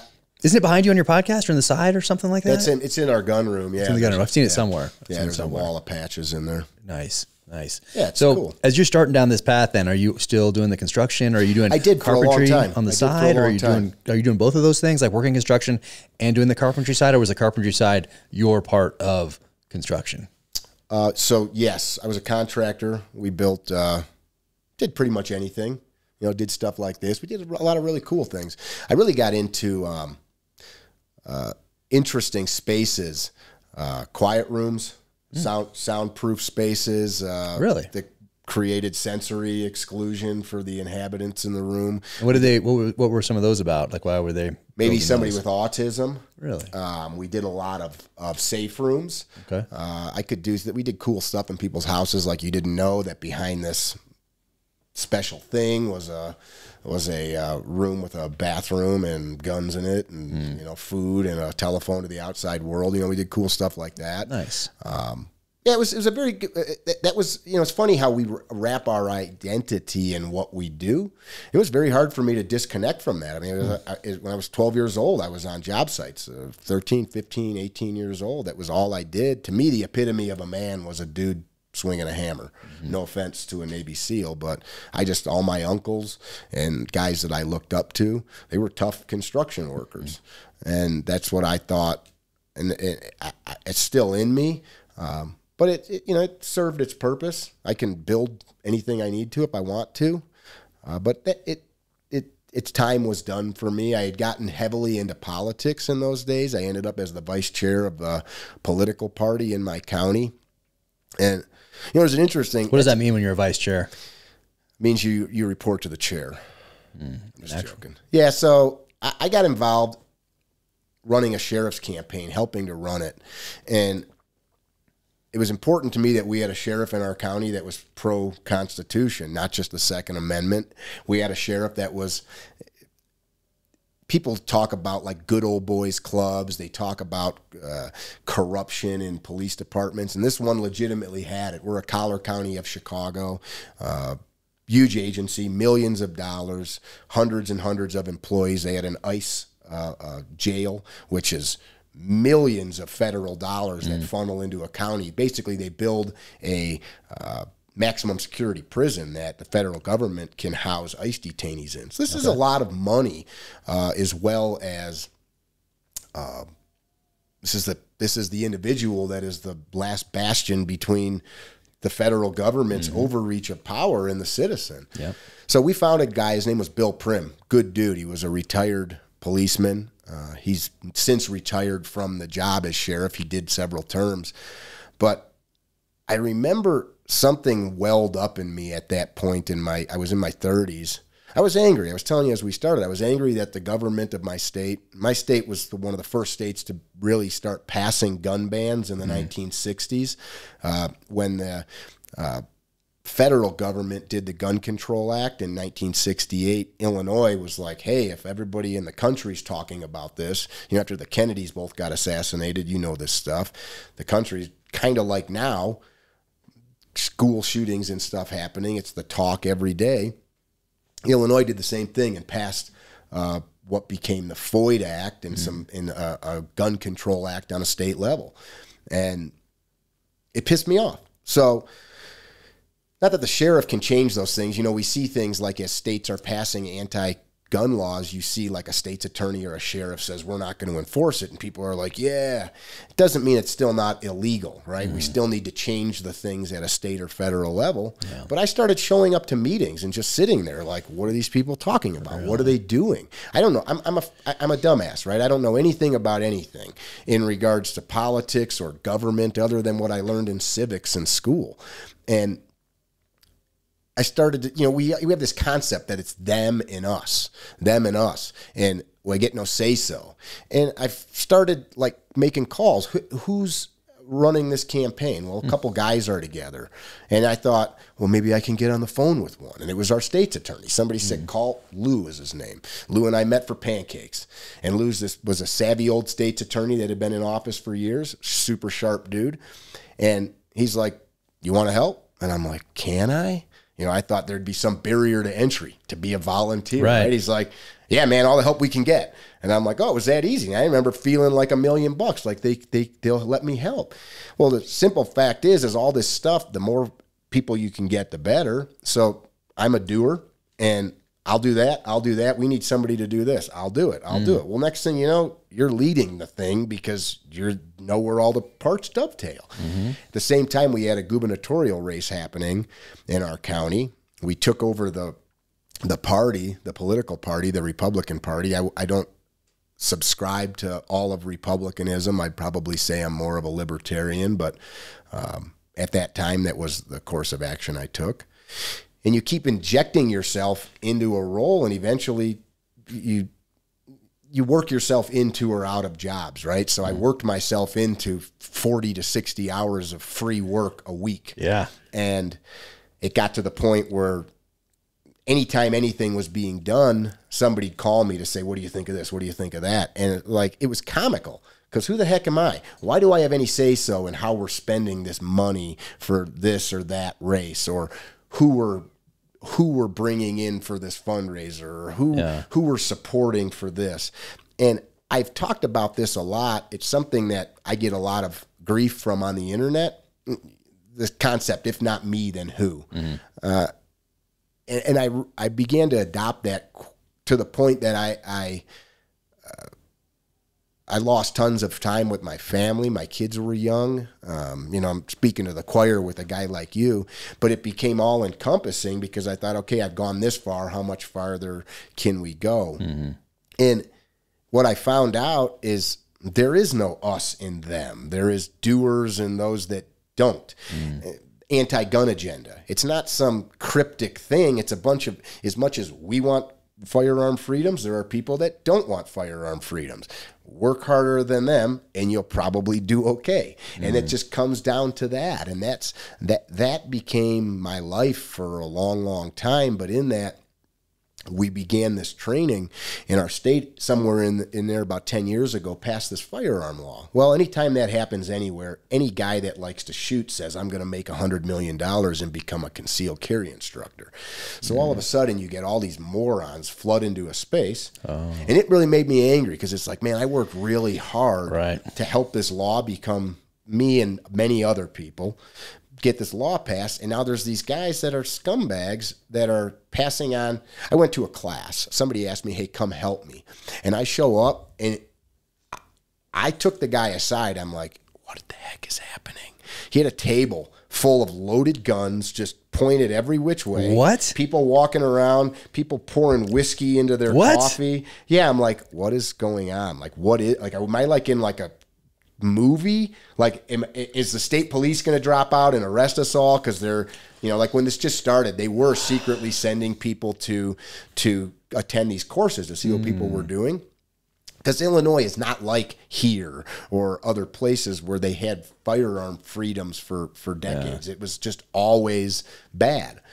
And this was somebody you knew? Or I knew him through an association of our Right to Carry Association. He wanted me to come and like kind of critique what he was doing. So I went and started taking magazines and racking slides and lining all the pistols up. But I'm like, what is happening? So then they're going to shoot. It looks like me and you spent a half an hour with a wheelbarrow. That was their berm. It was like a pile of dirt this big. And then behind it, conservation land with people walking, riding horses. And I'm like, excuse me, no, like we can't do it. Like you're like I gotta stop you, man. Like this is why we can't have nice things. Like we can't be shooting pistols into conservation land. But that it's like, all right, you know, I'm telling people they can change laws and they can get involved in politics and help affect change in their community. Is like, well, I guess I'm going to teach some courses. Not that I had all the answers, and not that there was not dozens of other good instructors. I don't want to come off saying that it was like just me, but I threw my hat in the ring, and people liked what we had to do. So like what we had to say. I mean, you should, I think, just make yourself as competent as you can be with whatever that thing is, whether it's carrying the firearm or it's writing a novel or it's driving the car, whatever it is. So yeah, you know, speaking of driving cars, some of the most fun things I did in the military were the driving courses. Yeah. It was just so much fun. I want to learn that. It's good I've stuff. got a couple friends that are race car drivers that it's so much fun. The defensive driving stuff is awesome, doing the pits and all that, just in the pit maneuvers and blasting through barricades. And who doesn't want to smash into people with cars and not get in trouble for it? So fantastic. Adult bumper cars. Yeah, but I really want to do is go out to O'Neill Racing in New Hampshire, because so I did 3 different courses when I was in the teams. Some guys that were part of the mobility side of things, they just went to all the courses. And I think I can say that just through, it's a non-scientific study of me asking them what they like the best. Most of them said going to O'Neill Racing and doing the rally racing out there was the most fun that they had. And so I didn't get to do that one. And I'd like to do that one. I think they have a security course too, but because you're driving, those rally car racers are just told me about those guys. Yeah. And then you're driving on dirt, you're driving on gravel, you're driving on snow, depending on the time of the year. And it's fantastic. They have a snow specific one, an ice specific one. I wanted to get the family out to, actually. That'd be cool. But anyway, thinking about training, but training's like it's always been a lifelong journey for me. That's why I love getting on the range with you, and love just getting on the range whenever I can. But it's a lifelong thing. You're not going to take that one course and then be good. Yeah. You know, it's fun to go out and train with different people and be like, oh, okay, I see. And maybe not so much fun to go with some as well. And maybe it's trial and error. That's why I get to look online, look at these websites, maybe the review thing is good on some of these things.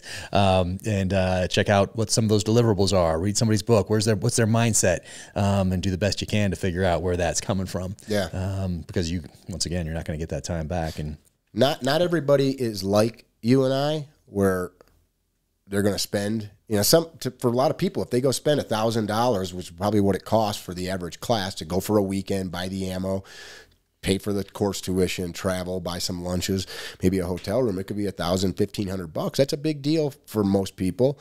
And to do that, and there's guys that do that 10 times a year, right? They're junkies. But for most people, if they do that a few times in their life, it's kind of like somebody that goes zip lining in the jungle. You're not doing that 20 times. It's kind of a thing you go do, and you check a box, which is why I'm so vehement about the small amount of time I have with people. At the very least, I want you to have these very repeatable gun handling skills. Yeah. That then when you're with your kids on the back 40 or you're at the local range, you can fall back on that stuff, or you have to draw a firearm in anger. Yeah. I mean, to defend your life. And that's the part that I can never wrap my head around, is how someone would, we have this gift of life. We're not only here, we have one ride on this planet. And that gift of life is so precious, especially if you're fortunate enough to be healthy, have all your fingers and toes. And to not want to protect that gift is, I don't understand, because I think if you took that same person that is vehemently anti-gun for whatever reason, they saw a tweet from somebody and they're like, now they're anti-gun, and you took them and you just dropped them they were from another planet, you dropped them somewhere, and they were suddenly attacked. They would probably want to defend themselves. Yeah. It would be a natural thing to do to protect this gift of life without someone telling you that this gift is valuable. Yeah. So I just don't understand how someone would want to outsource that to others that are going to get there in 7 minutes if you're lucky. I think there's so many discussions around that. When we were working on that bill, one day we're at the State House. One of our state reps, I don't want to say her name, she's out of government now. She was a school teacher, little tiny lady, 5 foot nothing, 110 pounds. And I knew her personally, otherwise I wouldn't have done this. Me and 2 other men walked into her office, and we're trying to chat with her. We're visiting reps saying, hey, we need your help on this bill. And she said, Mickey, I was a school teacher. I'm a mother. I just can't see a world. I don't want to be in a world where people all have guns inside their coats. And I said, can I close your door? She said, yeah, of course. So I closed the door. Little crappy, state rep office, junky furniture and stuff. And I'll call her Sue. That wasn't her name, but I said Sue.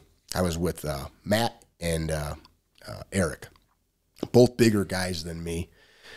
I said, you got 5 kids? She's like, yeah, I got 5 kids. I said, I'm going to hold you down while they rape your kids.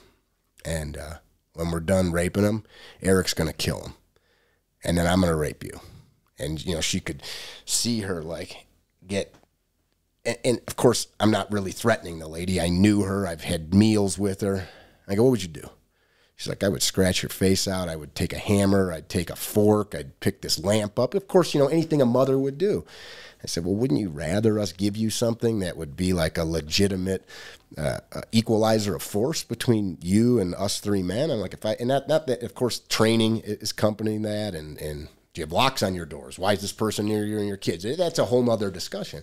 But if this person is in your space and these things happen, wouldn't you want some weapon with some training that now you prudently could apply a greater level of force than us 3 men? And she's like, of course. And she ended up voting for that bill. And I don't think it was because of that speech, but I think people who thinks like that, who thinks, man, if I ever came home and some guy was raping my kids, I don't think like that, but I do think about, and I hope your listeners think about, man, if I woke up, I stayed at my friend's place last night on the 5th floor of a condo. Before I went to bed, I looked out the window, and I've stayed there before. I cannot jump out of this window if this place gets on fire. There is nothing to climb onto.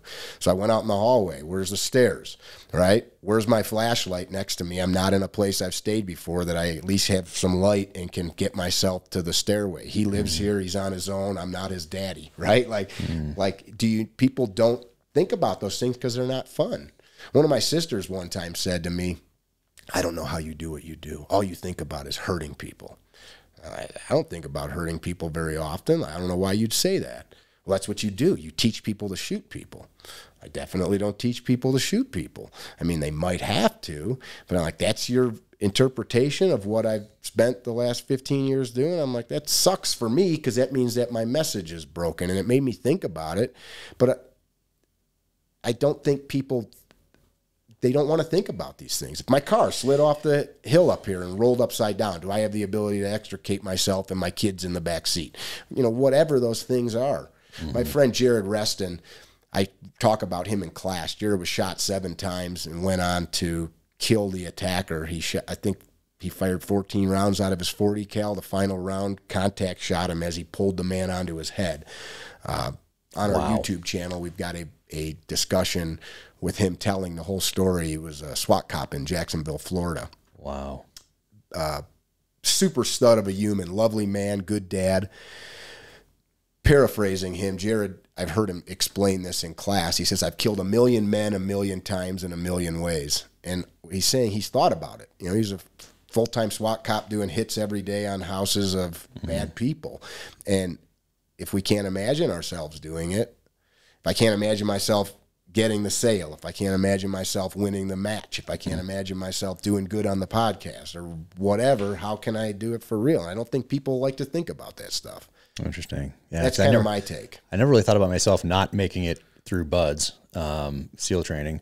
I knew it's a possibility, and that's part of the draw, that 80% aren't going to, and this is a test, and that's part of the draw, where I never thought about myself not being a #1 New York Times bestselling author. Thought where you said, what if I'm a number 8 bestseller, or like the number 8 guy, not the number 1? Well, you know, it's a possibility.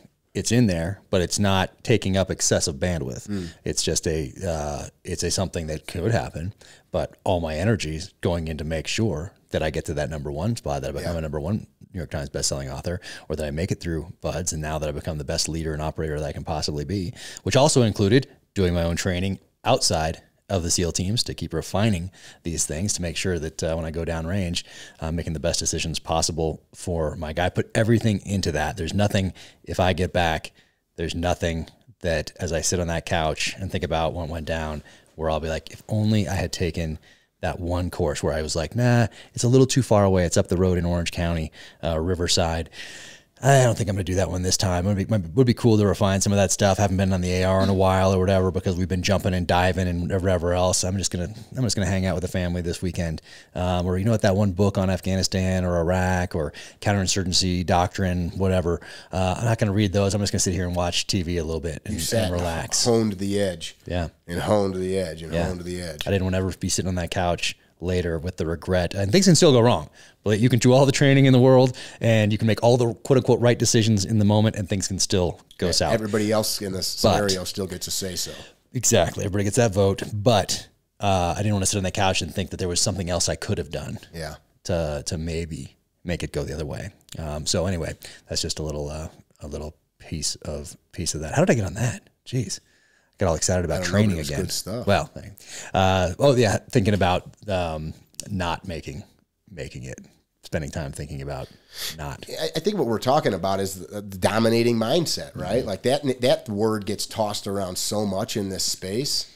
Dom Rosso, he says crush everything, right? Isn't that Dom's? That is. Or who else has one like that? It's a good, like those are good ones actually. So people. Like those things that are coming from a good place, you know, of course you can always dissect it and pull it apart. Like I've said to him, what am I going to crush my grandma's funeral? Am I going to go to my grandma's funeral and just crush it? And if you think about it, yes, I can go and immerse myself in grief. I cannot hide from it. Like I've explained this to people because I've picked at him for saying stuff like that sometimes, but I understand what his meaning is. Like I can immerse myself in the proper way of dealing with that moment. I don't, I'm a tough guy. I'm not, whatever. Grandma was old. Like I can deal with it and be there. So I guess you're still crushing it. Why are you such an instigator? No, like some of those things, you can pick anything apart, obviously, but the intent, I like to look at the intent behind something. I think that's something I got from my dad too, thinking about someone's intent. Like what was that? Was it good? Exactly. Yeah. What was their intent? Go back to that. Think about that for a little bit before you make a judgment on something. But that intent is, hey, to embrace this life. And we're talking about only getting one ride on this planet and having to think about defending that gift. Or so now, true. As a husband, as a father, it's not just about you. It's not just about me anymore. Now it's about my spouse. Now it's about my children who are vulnerable, who are soft targets. I have a responsibility to them. I can't, as much as I think about it, how someone could think that they would rather hope they're close to a phone and within a few minutes of law enforcement if something is happening to their spouse or their children. They'd rather outsource that than it's a dereliction of duty as a citizen in my take, because now I have to send a local law enforcement officer to defend me, which I pay him to do, you pay him to do. It's a dereliction of duty, though. Not that I should do it before him, but for me to cower and allow some other dad to come do the job, whatever it is, like that to me is you're derelict as a citizen. 100 years ago, 200 years ago, certainly, it wasn't an option. Yeah. Like you were going to have to deal with the situation. And somehow got a little soft. I'm not suggesting people should be the police either by my comments, but I interviewed a kid a number of years ago, Navy, got out, lived in Alabama or Louisiana. It's a great podcast. Long and the short of it, one night some drunk, drugged up guy comes pounding on his truck at the wrong house. He's looking for his girlfriend's lover, drives a truck similar to this vet's truck, and he looks out the window. It's late at night, and some guy's just boxing up the fenders of his brand new pickup truck. And he's like, what the heck? Grabs his 357 SIG, cracks the door, and goes, get the heck out of here. I'm calling the cops. And the guy comes up and mumbling all kinds of incoherent things. Ends up, the guy comes and tries to take his gun. He puts like 5 or 6 rounds in this dude's chest, and it doesn't stop him immediately, of 357 SIG, just like dang, peppers him up. But people looked at that and they said, you should have just stayed in the house. You should have not done anything. And he said, man, not only, that's my property. That was my truck getting beat up. That's my yard that I pay for. Like, I don't have a right to stick my head out and tell somebody to leave my stuff alone. And I think there's like a fine balance point. So this dude had just beat up his girlfriend and mother-in-law, like broke the mother-in-law's jaw. Not that he knew that in the moment, but just that this person was a violent criminal that was on meth or something. And the individual, the Navy guy, ended up getting out of it, but it was a couple years of court proceeding. Yeah. But we have this idea now, like, do nothing and just wait for help to arrive. And now that could be freaking never in some communities that help arrives while somebody destroys your stuff. Yeah. Yeah. I mean, today there's so many legal, I mean, that 2 years this guy had to deal with that. Maybe in retrospect, you're like, look, if it was 100 years ago and someone was outside killing your horses, or 200 years ago, someone's outside slaughtering your horses, you're probably going to go out there and put them down. Yeah. And I'm not saying shoot people over stuff, but I think, like, we just saw something the other day. I shared a video, a guy, it went all over the internet. Some guys try to jack a car in a driveway. Guy goes out there, drags a kid out, starts tossing him around, and 3 or 4 dudes jump on the owner of the vehicle and start putting the boots to him. And he survives and gets these guys off. And everybody commenting is like, that's so stupid. You know, he should have stayed inside. I get all that. But when did we lose the right to protect what's ours? Like, I made this stuff. This is mine. Somebody robbed my work truck when I was about 25. They stole everything out of it, broke the back windows. I was screwed. Yeah. The insurance company weaseled their way out of it because the truck was not on a job site and it wasn't in my yard. I mean, my fault. I paid for the policy and didn't know the fine print. Excuse me. Sorry about that. I hope you can edit some of that out. No, that's cool. The position I was in, though, was I can't go to work. You know, my skill saw's gone, my shop vac's gone, my air compressor's gone.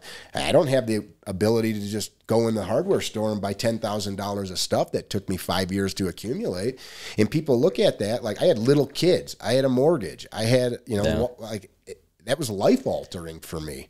Yeah. And what you're forced to tolerate these days, just because of that legal system that will crush you afterward, has certainly changed the dynamic. I mean, you're going to go out and shoot people rustling your horses or killing your horses 200 years ago, 300 years ago. Today, if someone's kicking your truck in, you're probably going to get a different response from probably federal, certainly state, and we're not suggesting shoot possibly people local law vehicle. enforcement today. I mean, they're modes of transportation, each one, but today you're certainly going to get a different aftermath on the legal side of the house. Heck yeah. And, you know, and maybe we'd be a lot more polite if we didn't have a different, like if that 200 years ago horse thing, like maybe the local law enforcement shows up, sheriff comes up, sees the guy was, hey, here's the dead horse. Here's the guy with a knife in his hand that was killing you, slitting their throats or whatever. Or he put a bullet in one of their heads and he was about to kill the other 3. So I came out and put him down with a shotgun. Okay, that's all the questions we have for you, sir. Right. Have a good one. Load them up. Today, probably a little bit different of the things you're going to have to deal with. That might be unfortunate because maybe we'd be a little bit more polite to one another if it was. Begs the question, different. Why did we get there? I think gigantic bureaucracies. Yeah. Certainly a huge part of it. It's gigantic bureaucracies and the power that goes along with those gigantic bureaucracies. And now that division that is such a powerful tool for politicians and for these social media companies, because they can make a ton of money on the one side and you can consolidate a base and power on the other. And who suffers? Us, the citizen down here, which is why you getting involved is so important. And you didn't say I'm too busy. You got there, you went in, you sat down, volunteered, started figuring out how things working by observing and soaking it all in. And then you did a lot more, right? After this guy won the sheriff election back then, you've done this a lot more. Is that right? Yeah, we've worked some state's attorney races, some congressional races, a lot of state rep races. And it's not just in my state. People will call and we'll help them. And the stuff's really easy, right? Running a political campaign is very much like business and marketing, right? Instead of selling a product, you're selling a candidate. Votes are sales, right? You're trying to convert people. That's the way I look at it. I've been in business most of my life, and I just look at it really simple like that. There's a lot of corruption in that space, and I don't mean corruption in a criminal or illegal way, but like any industry, you get people that get entrenched. Hollywood, the music business, where you get people entrenched in it that siphon off of it. And people talk about, man, I can't believe that these campaigns are millions of dollars. Well, that money's not all spent on the actual campaign. It's spent on huge amounts of money getting siphoned off by all the businesses involved. It's kind of like the industrial war complex as I'm thinking about it. Like, all these things plug in to make it happen. Like these campaigns exist like they do because of all the monkeys that are part of the crazy zoo, making it happen. So we tried to and did somewhat decentralize that and break that stuff up. There were guys that are paid campaign managers that hated my guts because I'd call them liars in meetings. You're a scumbag. You're going to take $50,000 or $100,000 from donors so that you can make a living, and that's cool. It's your right to do so, but we'll do it for free, right? Or we'll do it for way less money. I never got paid a red cent to do any of it.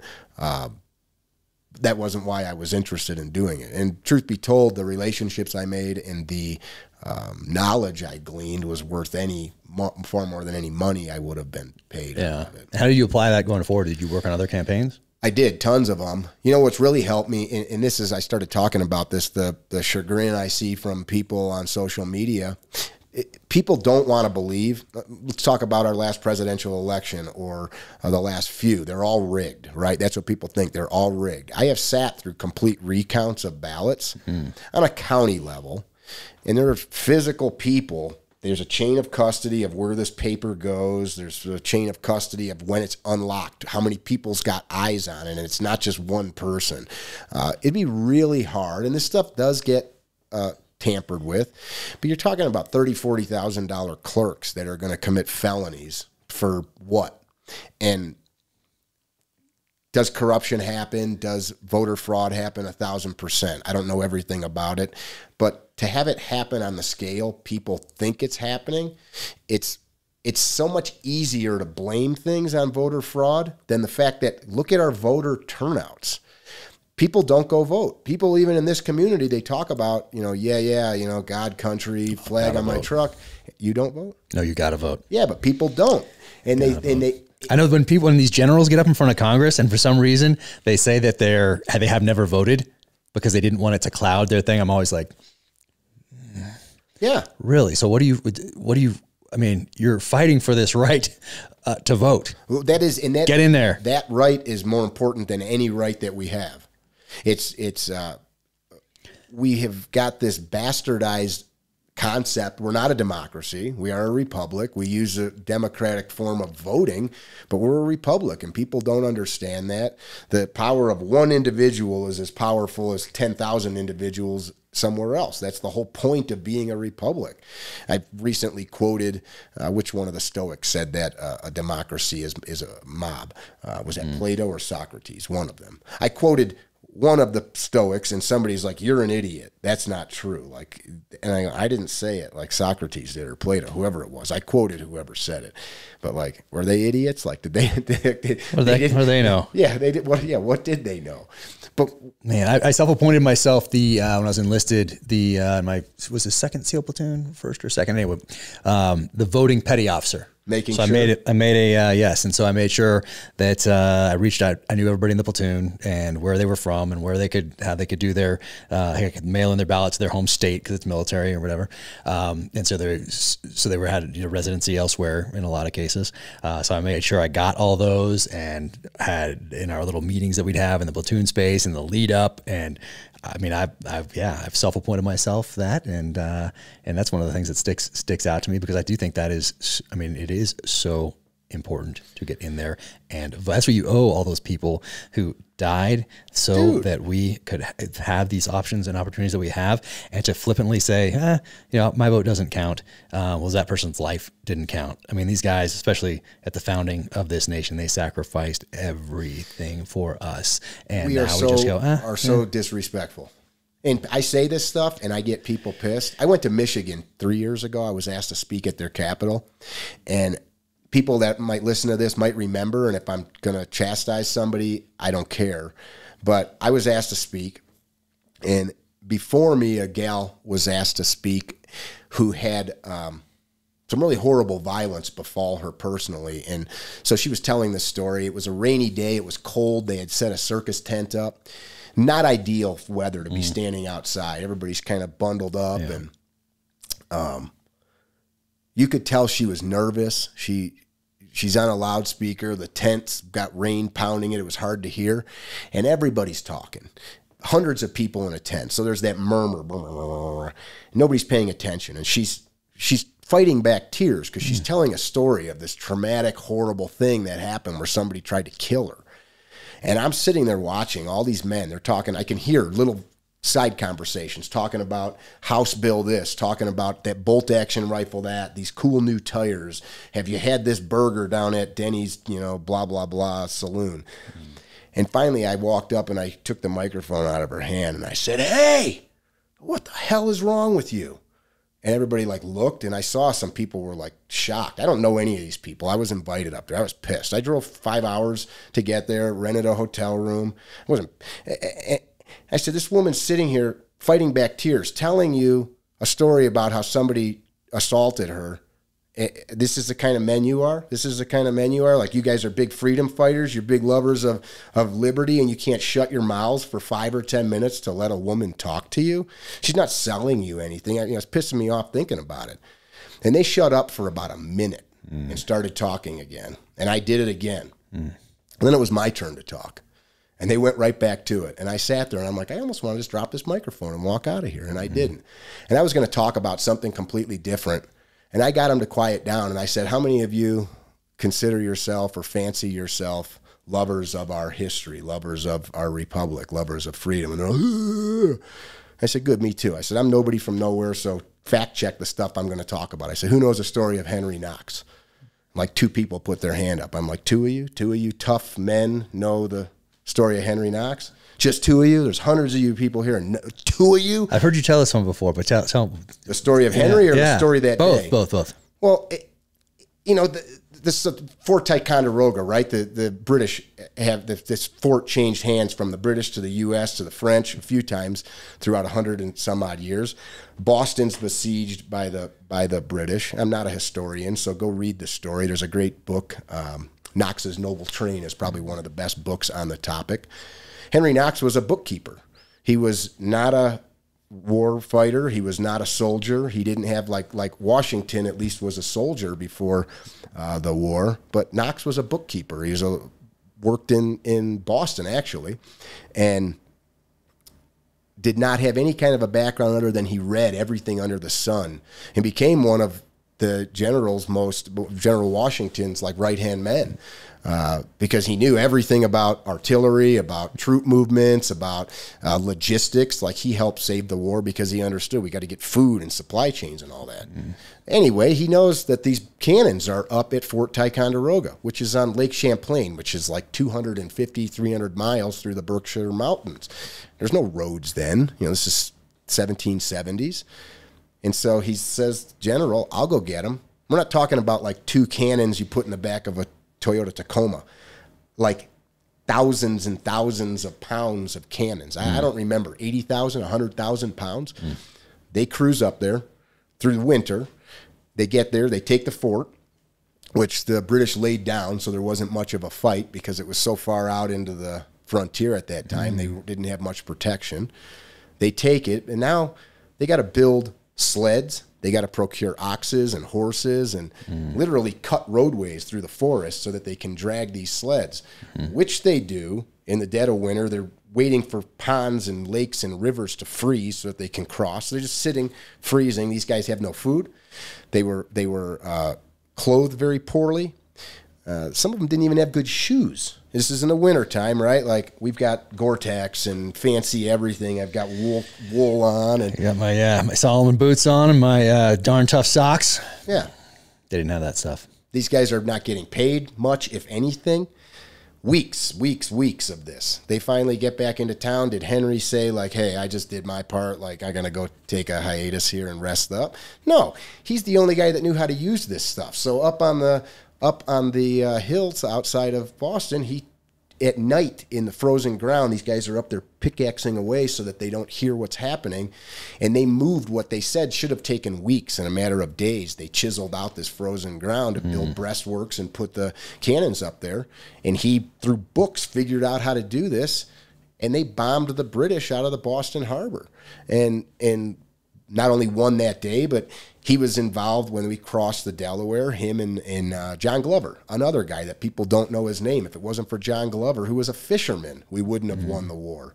John got all the people got all of the soldiers across the Delaware River that night, and was in charge with the escape from New York. Like, these amazing stories. But I'm asking these guys, would you, and I don't know if I would have, but would you have gone with Knox in those days? Would you have said, I'll go? I'm sure he said, I need some men who can drive a oxen, who can build a sled, who can do these things that we need. And of course, they don't know if they're going to be in a real gunfight when they get up there. They don't know.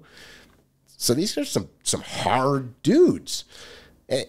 How many of these people, and again, I'm not saying I'm that guy, I would do it. I hope that I would be, but we sit and profess that we're a certain way, we're cut from a certain cloth, right? I saw a truck on the way up here. They had my AR-15 identifies as a bolt action was one sticker. The other sticker said, if you come to take my guns, you better know, you better bring yours because, I'm ready, or something like that. Like, maybe that's the case. I found most people that put stuff like that on their car probably aren't so tough, but we profess to be these things. And I like to read those stories because, to me, in spite of myself, we were given this gift, not just from modern war fighters. These people didn't get anything out of it. Yes, some of them got land. Yes, they ended up winning the revolution. But these guys were not like, we don't even know their names, right? We don't even know their names. This wasn't like they were bestowed governorships and things like that. And some of them were evil men, but a lot of them were just downright chasing this concept of liberty. John Adams talked about it all the time. He said things, and I'm paraphrasing, posterity will one day remember what we did. We'll never even get to reap the benefits of this war, but one day people will, and that's us. And the fact that we don't appreciate that, it hurts. Yeah, that's why the study of history, I think, is so important, and why Touchpoint also is so important. We took my daughter to the 80th commemoration events in Pearl Harbor last year. And that's a big one. Oh, it was amazing. We with the Best Defense Foundation through Donnie Edwards, we took 62. A cool program. Yeah, it's amazing. 62 veterans back there, and so my daughter at the time was 16, and she's helping these guys in and out of their wheelchairs. She's sharing a full week of meals with them, making sure sure that they get to their rooms, take their medications, getting them to all these different events. And it was life-changing. We went to Normandy and did the same thing back there, and she's on the beach with somebody that was in the first wave out of the boats at Normandy. Wow. And she's standing there with him on the beach on the anniversary day. Yeah, it was absolutely incredible. This summer we're going to try to get out to Gettysburg. I went there in the 3rd grade. Still remember it, but I'm going to take our youngest out there. I've got a friend that's a guide there. You should let me hook you nice. Up. Yeah. Nice. I think they have yeah, absolutely. We're definitely doing the guide thing, walk that land. But I remember going to Gettysburg. I remember going to Valley Forge. I still have some of the little gift shop trinkets from there, the cannon. I remember I still have it. I have the Minutemen sculpture. That's like a little miniature metal figure like this. It was on my desk from 3rd grade all the way through when I left home, and right next to the cannon. And so things made a difference. But having that touch point with history for my daughter to spend some time with these guys who aren't going to be with us much longer from World War II. But if you can't do that, reading these books, reading these histories, putting the phone away so you're not distracted, and then going to some of these places like Gettysburg or Valley Forge or wherever it might be, so you can just walk that land and just think about it a little bit more, about what was sacrificed there, how much blood was spilled in these places, so that we could go in and vote. It's staggering that my mother did a really good job. Memorial Day, 4th of July. If she knew you were a veteran, she'd tell you thank you. It's funny nowadays, like I'll hear guys get mad about that. Don't tell me thank you. I'm like, why can't I be grateful for that? I guess that's a personal thing. But she always passed that on to me. My grandfather was in the Navy. He was like the Grand Poobah, the VFW, so I grew up like being around that era of guys, World War II at the VFW, all sitting around drinking little pints of beer and those little tiny, the little draft glasses, shooting. I only had 6. Exactly. Nice. Right. You know what I'm talking about. But they looked at it the way we're talking about. And I don't understand why much after that we forgot. I have visited many of the 56 signers of our declaration's graves. I think maybe I'm at about 2/3 of them. Wow. There's a few they don't know where they're buried. I was at one. I can't remember what his name is. I'll have to look it up. He's on the banks of the Hudson, I believe.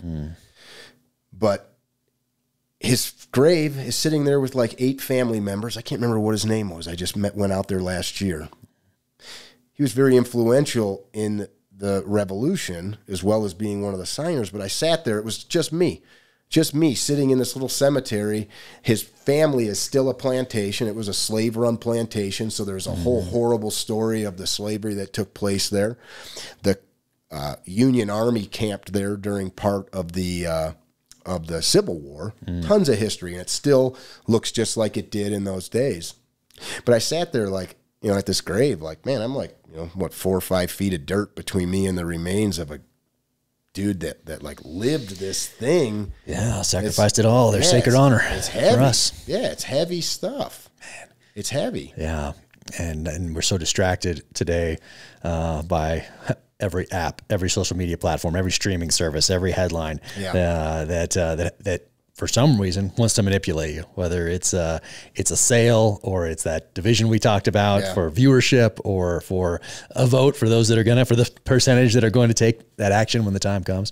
And there's so many distractions out there. So people I don't think are getting into the pages of books the way they used to. And you can see that in book sales too. You can compare it to the 70s and 80s and the 90s even. And it's not the same because you're competing with so many other platforms out there, so many other distractions out there. So that's why it's so important to put away that phone and not make that snap decision just because someone who's a quote unquote influencer retweeted something that they certainly didn't spend hours looking into or reading the background on or thinking about and understanding. And, no, maybe you need to do that as an individual, is instead of retweeting that yourself or all of a sudden having that influencer's opinion become yours, think about, well, why does this person want to manipulate me? How does this news service want to manipulate me? How does this politician want to manipulate me? You know what? I'm going to put this phone down and I'm going to do a little study on my own. I'm going to read about some of these histories, even if it's not directly related, even if the title of the book or the chapter isn't that exact issue. It's reading that history and understanding that context, and in this case, understanding the sacrifices that people had to had to do for us. Responsibility. Yeah. So it's our responsibility to go into those pages of those books so we can make an informed decision not for us, for our kids, for future generations. Yeah, that's the scary part. I mean, you and I have lived enough that, not in a morbid way, like I'm on the back half of my life, you know, unless I live to be 100, which is cool if I do and I want to, but I'm still like the whole front end is done. I've got a grandchild. So that, do you? Yeah, man. I got a 2-year-old grandkid. Dang, you're old. Name's Athena. Yeah, I am. I whoop your ass right now in physical combat. I know. I see you training. That's why I like I wouldn't do that. I'd hug you to death. Oh, you're so sweet. I do see you training on there also. Yeah, I mean, you're on it. You're on it. You got to. You are on that tightrope thing, that big cargo strap. That's a slack line. Slack line. It's pretty much a cargo strap. Yeah, it's cargo with a color. It's color. It's like red. Yours is red, right? Is it red? We have one for the kids that's like neon, neon green or neon yellow or something. But that thing is difficult for anybody who's gotten on one of those or hopped on, tried it for the first time. And you're on there and you're doing like a one-legged pistol squat thing, holding a kettlebell and a pistol or something like that. Like, that's no joke. It's fun. My brother Tom got me into that. Yeah. And do you have people that reach out to you and say, "Oh yeah, when are you going to get in a gunfight with your kettlebell and your one-legged squat?" And your pistol? People comment on it all the time. I go, "Never, you idiot. That's not the point." Yeah, don't be stupid. Yeah. I'm surrounded by a lot of really good people. My coach Dan Hart, my jiu-jitsu coach, shout out to him and the whole group from our gym. And you're around people that are like-minded. I think that's super important. We have to surround ourselves. And you take a look around the people. Take a look at the people you surround yourself with, and it's hard. I had to disassociate with a lot of the guys that I grew up around. If you're watching this, I'm not mad at you. I love you, but like if you're playing in the same stink over and over again, I don't want it on me. Yeah. You gotta choose people that want to walk a different path, and so I'm very fortunate to know men like you, guys like my friend and coach Dan, and many others. But I think that helps kind of direct our thoughts towards being, if you're around people that say nothing matters, everything we do is futile, it's rigged, and you just keep hearing that, you're going to believe that, man. Yeah. You're going to believe it. Yeah. Don't let it in. Don't let it in. Do you remember your first, when did you switch over from like in the defensive space, from pistols, concealed carry, that sort of thing, and start training on that shotgun, both pump shotguns, I started out with a shotgun. But I know your first weapon was, but I mean, when you start actually training with it and really understanding how to use it as a weapon, and when did you switch over into learning about ARs and doing that sort of thing? And did you go to wheel guns, and do you teach wheel guns? Yeah, me too. It's so much fun. And they're a good wheel gun. My favorite gun's a Smith & Wesson. It's like 686, 7-shot, 357. We still had those in the inventory when I got to the SEAL team. And there's pictures of guys. You could shoot a deer with one if you needed to. They're you fantastic. Could definitely shoot a bad guy. I need to get one. I had a line on one not too long ago, and now you just reminded me. But I want to get the same type. Ours were stainless, and we used them. 686, and we used them in we're just phasing them out really on like the CQC side of the house. Back then it was called CQB. But a lot of times we also use them going over the beach before we had shoot through waterproof bags, which are the way to go if anyone wants to go over the beach with a weapon. It's very useful to have a shoot through waterproof bag. You can still, it has like, you can see through up top, it's like plastic up top, so you can actually shoot, and it's awesome. If you need to fall back into the water or whatever, get away, because most of the time the waves come and you're tumbled, and if you need to shoot that thing, it's probably not going to work because it's going to be jammed with sand. But the 686 worked a lot better than an auto-loading pistol, an AK and a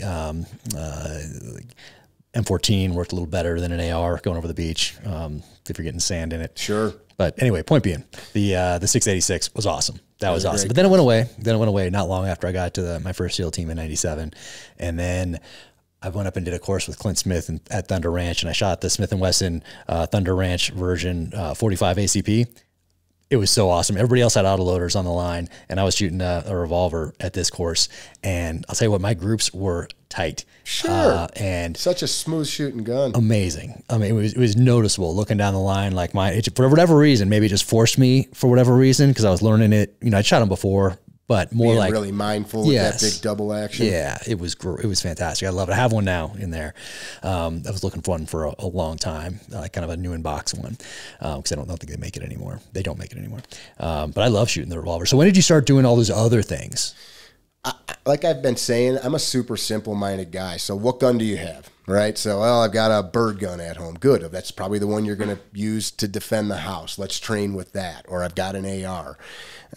This is how I show up to the range. My mindset is train with the gear that you live with or work with, or that you think you'll have with you. Yep. You know, if I had my gun safe, you know, I'd be able to save the day. Or if I had my medical kit, I'd be able to save the day. So got my tourniquet right here.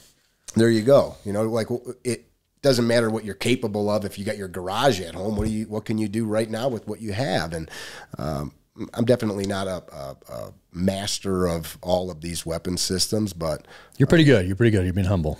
Yeah. You're not bad. You dabble. Yeah, I dabble. Yeah. But all of them require basic maintenance and basic manual of arms to make them work. And I think too often, you know, for example, somebody handed me a gun the other day at a gun store. Gun stores, I have a joke. The only thing you should ever ask the guy at the gun store is how much does it cost. That irks some gun store guys, because I know some gun store guys that know a bunch.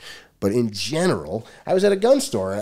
I was talking to them because they're a dealer of our lube, and the guy picks a gun up. I'm like, hey, let me see that. He takes it out, clears the chamber, and literally like points it right at me. I know it's empty, but still, I'm just like, I didn't want to act like a jerk. I just kind of moved. I took it, and then I was done. I set it on the counter, pointing in like whatever the direction was. He spun it right at me. And I'm just like, why are you doing that? Things like that I keep harping on this, but the way we interact with the gun, you know this, but too often people don't. I got a family member, not a family member, but a loved one through family member that shot himself. He's fine, but through and through in his leg with an unloaded pistol.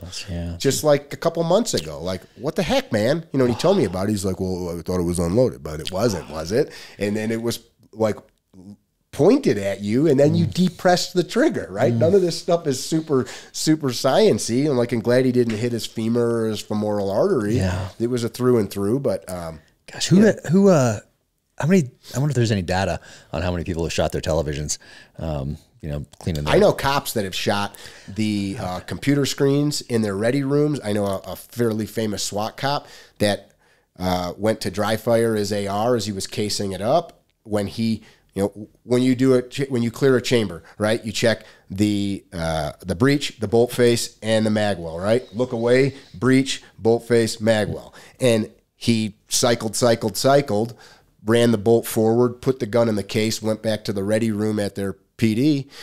How often does a round get stuck in the chamber of an AR? The fact is that it's a lot, especially if they're dirty, right? And the extractor will just rip through the brass, and you might have to let the bolt slam a few times to get it out, right? You've seen this. It's happened to you, I'm sure, 100 times. You gotta look, you gotta feel, you gotta be so safe. Gosh. So he did it again without looking. Rack, safety off, click, boom, shot through his gun case, through the table, into the concrete floor.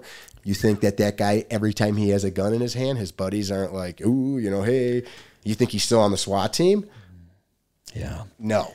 So your question, I just like whatever gun you have. People call and they say, what should I bring to class? Do I need a battle belt? I don't know. Bring whatever it is you live with. Have people show up with, crazy old school guns like their dad left them. Really? And they, nice. they want to train with them. Yeah. I got a friend from Southern Illinois. He was a state policeman. Had a young man taking a long-range rifle course, didn't have a lot of money, bought a Mosin Nagant, accurized it, JB welded mounts for optic on it, had like $100 Amazon optic, and this is like an 800-yard rifle course that they're shooting down in Tennessee. He said this kid did better than everybody. No kidding. Guys with $4,000, $5,000, $6,000 guns. Yeah. I mean, that's it, so like, and he made a sling. He like paracord braided a sling. He just didn't have the money. So that's awesome. Use what he had. Use what you have. No, absolutely. You don't even, and the internet makes it seem, social media in particular makes it seem like you need all this expensive stuff and you need all this gear. And, it's nice to, it's nice to have, and it's fun to explore. I love nice stuff. Yeah. But I don't want to get shot with anything. I don't want to get shot with a $10 thing that you picked up in an antique store that, is going to shoot that one round that's in the chamber and not even load one from the back. I don't want to get shot with that. I don't want to shot with anything. We do there's a big disservice in this community where especially young dudes. You know, you're just starting out. I don't mean even in shooting, but you got bills, you got a young family at home. There's maybe not a lot of resources to buy this stuff. And these guys see all these chopped up Gucci guns and fancy gear. You don't need it. Go get a Glock 19. Put some Ameriglow sights on. You got to change the sights. That's the thing. Put some good Ameriglows on there. Yeah. Although there are many a bad guy that has been shot with those plastic sights. Yeah. Once again, I don't want to get shot with someone looking through plastic sights either. Right. You know? Right. But typically that would be the one thing, you know, would change on a Glock. And, you know, but if you're not a gun guy and you're just like, okay, you know, it seems to work fine. You know, okay. But I would probably change the sights on a Glock. Do they come now? Have they evolved? There's a bunch of them. They come out of the box with because SIG started doing it. Now the SIG sights they're great. Those are great. Yeah. But I used to change like anything. I mean, I can't think of like, let's say 15 years ago, anything I would have. Bro, what's available now is magic. It's kind of like our vehicles. Like even 15 years ago, like I'm trying to think of any pistol that I would have purchased from any of the, you know, bigger gun manufacturers that I wouldn't have changed out the sights on. And they're not many. Some custom shop, maybe if they had a little division doing that. Yeah. But not out of the box. Like I'm changing those sights. I'm changing the sights. Everything else I kind of like. Like I like pretty much factory triggers. Sure. It's, It'll do the job. Yeah. I like pretty much everything else. I don't like I mean, I like having stuff that's all tricked out. That's fun for me. I love that stuff. But out of the box, I like out of the box, threw some new sights on, good to go. That's why I liked when SIG started doing it and putting all the like good sights on there out of the box. Good to go. I might have 100,000 rounds through the 365s. I think I've got 5 or 6 of them. We broke some of them just because we're abusing them, shooting the heck out of them. 1,000 rounds a weekend through some of them. Maybe 50,000, 100 could be on the high side. Although I loan them to students all the time. They're nauseatingly reliable, all these guns now too. I mean, stuff breaks, everything breaks. But back in just 20 years ago, you shoot and then you go put parts in them, and you guys you buy 1911, you had to send it to a pistol. 1911, yeah, that's like one of the only things that you buy that for thousands of dollars that you expect not to work and have to give to somebody to make work. Like that was the epitome of a good pistol years ago. Right. And I have a bunch of 1911s, but those are the ones. But I am looking now. I've gotten more into going back and looking at serial numbers and when they were made and pre-war stuff and all that, and finding one that can be like a pre-war here, and then you find another one that I kind of get up to speed. You know, so I have one that's not touched, and then one that is give it to like Heirloom Precision or somebody that really knows what they're doing, and do like a restoration of it. And you know, so you have the two. So you have the one that's not touched, and then you have the one that's like you could really use. But once again, I don't get shot with either of them. Me neither. Yeah, man. Cameron Hopkins, the owner at Super Bell, has got probably the best collection I've ever seen of stuff like that. Nice. And he can tell you. You gave me some of that ammo a while ago, because that's the old school stuff. That was coming with the Hush Puppy, right? Yep. I think I'll have to go look to confirm. And if I didn't do it, I meant to do it, but it might be in this next novel. I hope so. Yeah. I think it is. I'll have to go back and check, because I meant to put it in there for a specific reason. Oh, cool. Yeah. Pretty cool. I love that sort of thing. Navy Federal Credit Union wants to thank the men and women in the U.S. military for their important commitment to our country. For more than 90 years, Navy Federal Credit Union has made it their mission to help people in the military community. Navy Federal Credit Union is open to all branches of the military, veterans, and their families. Navy Federal's employees are veterans and military spouses, which makes them a part of the community they serve. They understand their members better than anyone. Members could enjoy earnings and savings of $349 per year, a regular savings rate 4 times higher than the industry average, an average credit card APR that's 5% lower than the industry average, award-winning 24/7 stateside member service, and 0.25% discounted rate on VA loans. Show your support for our troops with the hashtag #MilitaryMissionThanks.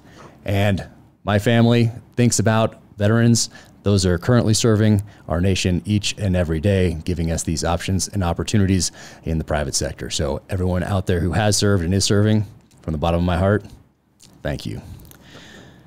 Learn more about how Navy Federal is creating and celebrating the commitment that connects them to their members at NavyFederal.com/celebrate. Navy Federal is insured by NCUA. Dollar value shown represents the results of the 2021 Navy Federal Member Give Back Study. Credit card value claim based on 2021 internal average APR assigned to members compared to advertised industry APR average published on creditcards.com.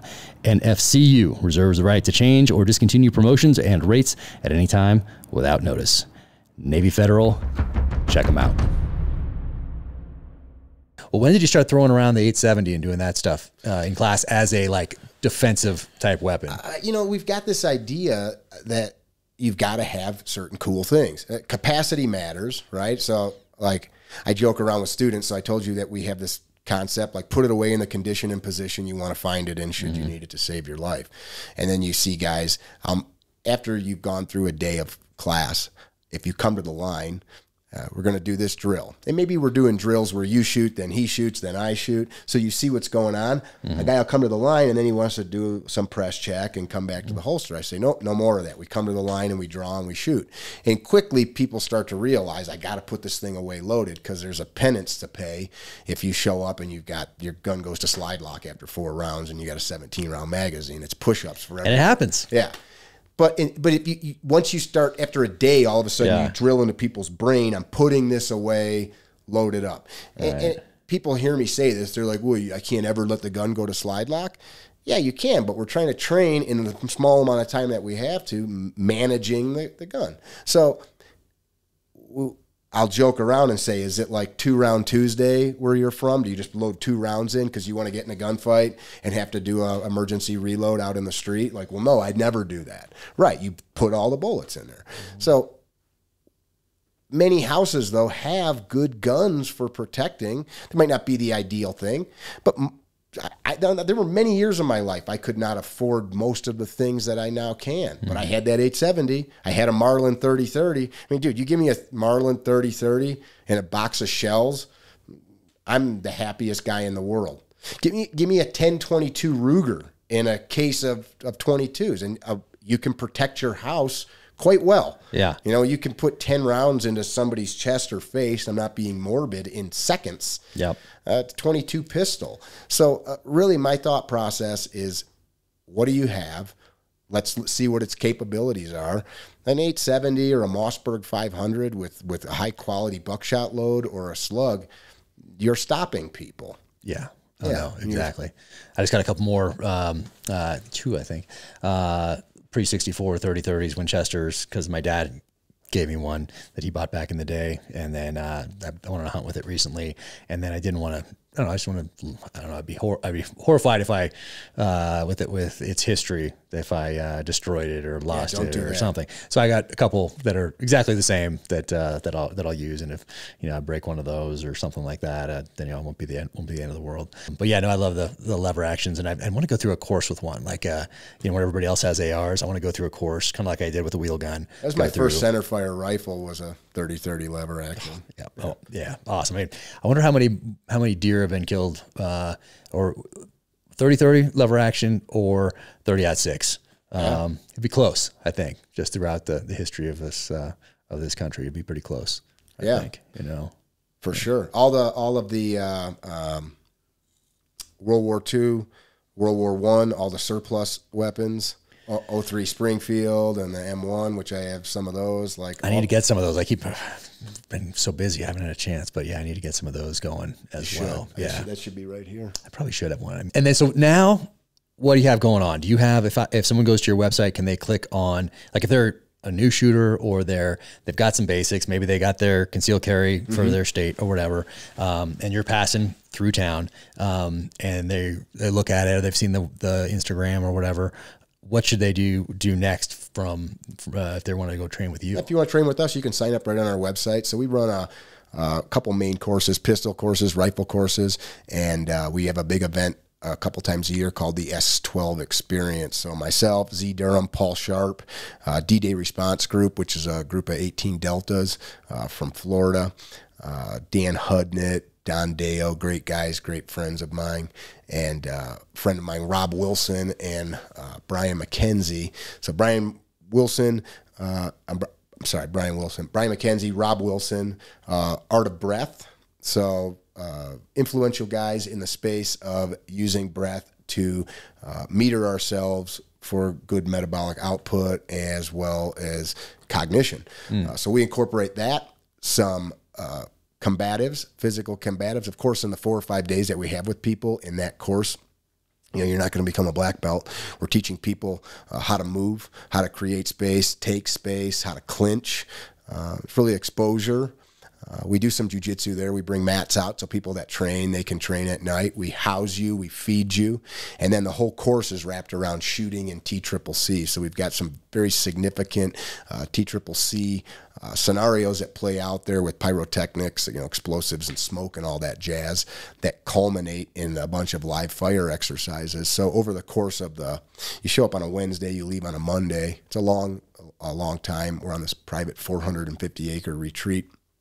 You're exposed to hundreds of repetitions, either watching, observing, helping, or as a role player or as the participant, applying aid, directing an action, suppressing a threat, being a role player, etc. So it's tons of repetitions, right? A lot of these courses, you go, big build up, and then there's like a big and you're done. This is grand finale over and over and over again, giving you a ton of repetitions. So one of the key phrases of the event is exposure equals composure. So we want to expose you to as many repetitions as possible, getting good results. And you fail, right? People get mad, I did poorly, but yeah, cool. Let's go do it again. You know, like, yeah, so that's one of our main events. So those are on there. And then, we do our own podcast, the Higher Line podcast. You've been on there, I think 3 times. Yeah, I think a couple times, yeah. I think 3, actually. Nice. We kept track. There's a little thing on the wall. Jack's been on 3 times. I love it. Yeah. Nice. No, it's always fun to talk to you. And are you packing up the trailer and then driving around also and doing that? Yeah, man, I did 51,000 miles last year. 51,000 miles. Dang. And you got the truck. Pack it up. You got the trailer, all the targets in there, all the strands. Yeah, we all that show stuff. Up with everything because you go to ranges and they don't have safe targets. They got junk steel. Shout out to TA Target Steel. Yeah, nice. I just get some steel. I was looking at some steel the other day. Actually, I want to get some stuff that I can. TA Target's best in the business, hands down. Made in the USA, USA made steel. Top notch dudes. Nice. They're my guys. All right. I'm going to get some. I'm going to get some after this for sure. I was going to buy some stuff they had the other day at Park City Gun Club. And then I was just like, I got too busy and didn't get a chance. So TA, I'm on it. I'm on it. Yeah. I'm going to get some of that stuff to have, throw in the truck, get out there, do some shooting with the kids, that sort of things. I don't like shooting indoors that much. I do it, but I'm over it, man. I just did a class on an indoor range. It's been a long time. Your lead levels go up. It's bad for communication. Yeah, I'm not a big fan. I have to, anyway, I'm not the huge, and you don't know who is to your right or left. That's true. I don't like that either. That's true. Yeah, I like it up here, as you can tell. Yeah. Interesting. Yeah, I like the gun turrets that you've got around the property. Those they're kind of camoed up. I need to add a little more camo netting to them. Concertina wire, a couple other things. So it's a work in progress. But I like it. I'm getting there. And then Gunfighter Oil. How did you come up with that? Like, how did you get linked up and get that going? Good question. So a very astute gunsmith started that brand, an old school 1911 Smith, J.T. Timmons, U.S. Marshal. He was shot in a apprehension, and he put down that bad guy. It's a kind of a crazy story, but J.T. started that company. He was looking for an oil. So the problem with almost every gun oil, and anybody can test this, the problem with almost every gun oil is eventually it degrades. It degrades because that's what things do in nature. This is a non-biodegradable product. It's non-toxic. It's actually safe, but there's reasons that people make biodegradable products. Meaning it's going to break down. Right. Hence the degradable. Which is why you go to your gun safe and you go to open an action and everything's all sticky and glued up. So he created this using a very famous lubricant manufacturer. It's got formulated. It's a proprietary blend. So super high temperature extremes made in the USA.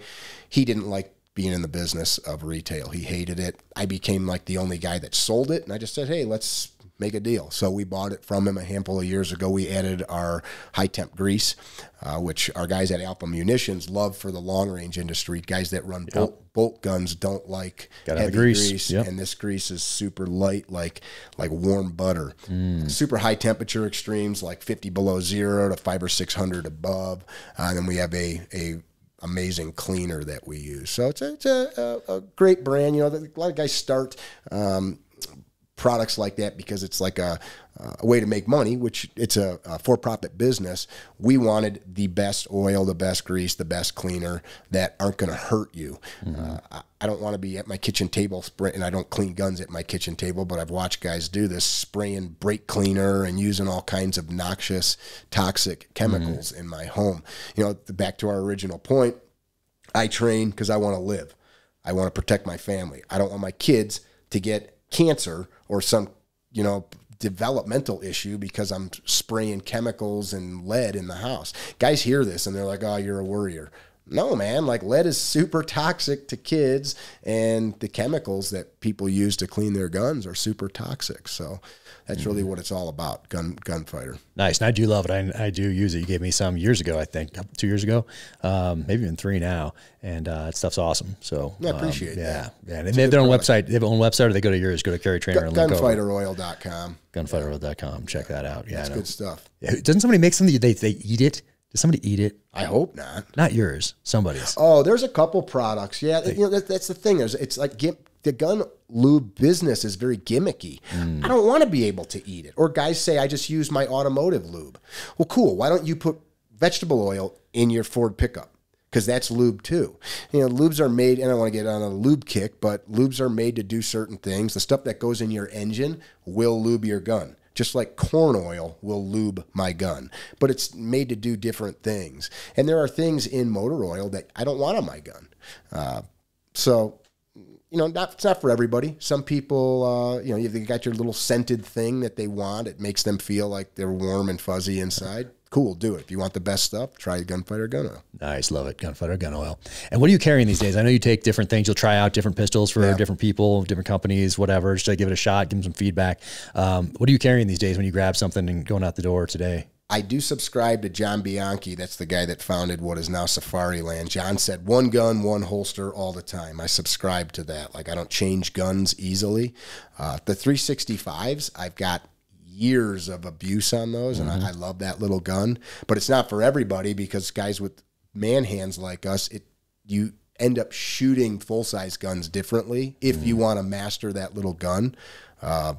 Right now I'm shooting I'm actually carrying one of the owners of Alpha Munitions. Good friends give you guns when you come to town. So I'm carrying his 43X, which I carry a Glock 48 at home from Boresight Solutions. Ben does a beautiful job. All my 365s. Did I ever send you one of his grips? I don't think so.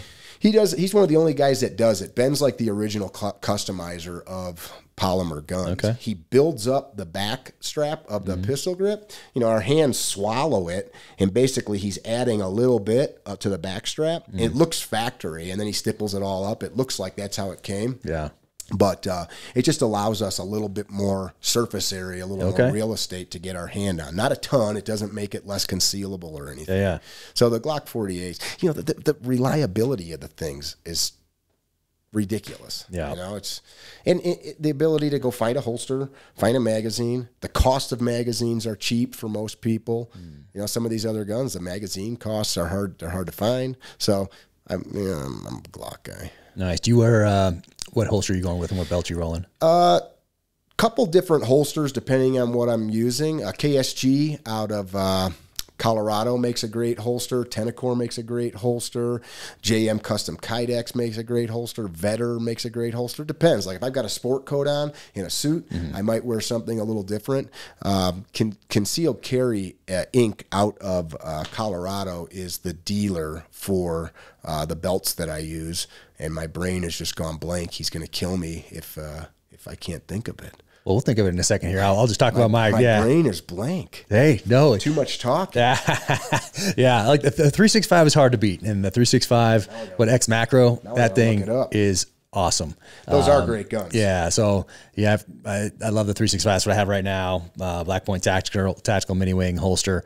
I like the Dynamis belt. If it's something heavier, belt. Yeah. If it's something heavier, because I was a heavy belt guy because I got trained up before I went in the military from the Vietnam era guys. It was all leather, obviously, at the time, and it was very thick belts you're carrying. EDC Belt Co. is the company. I'm sorry, Brian. EDC Belt Co. Nice, Brian. Like it.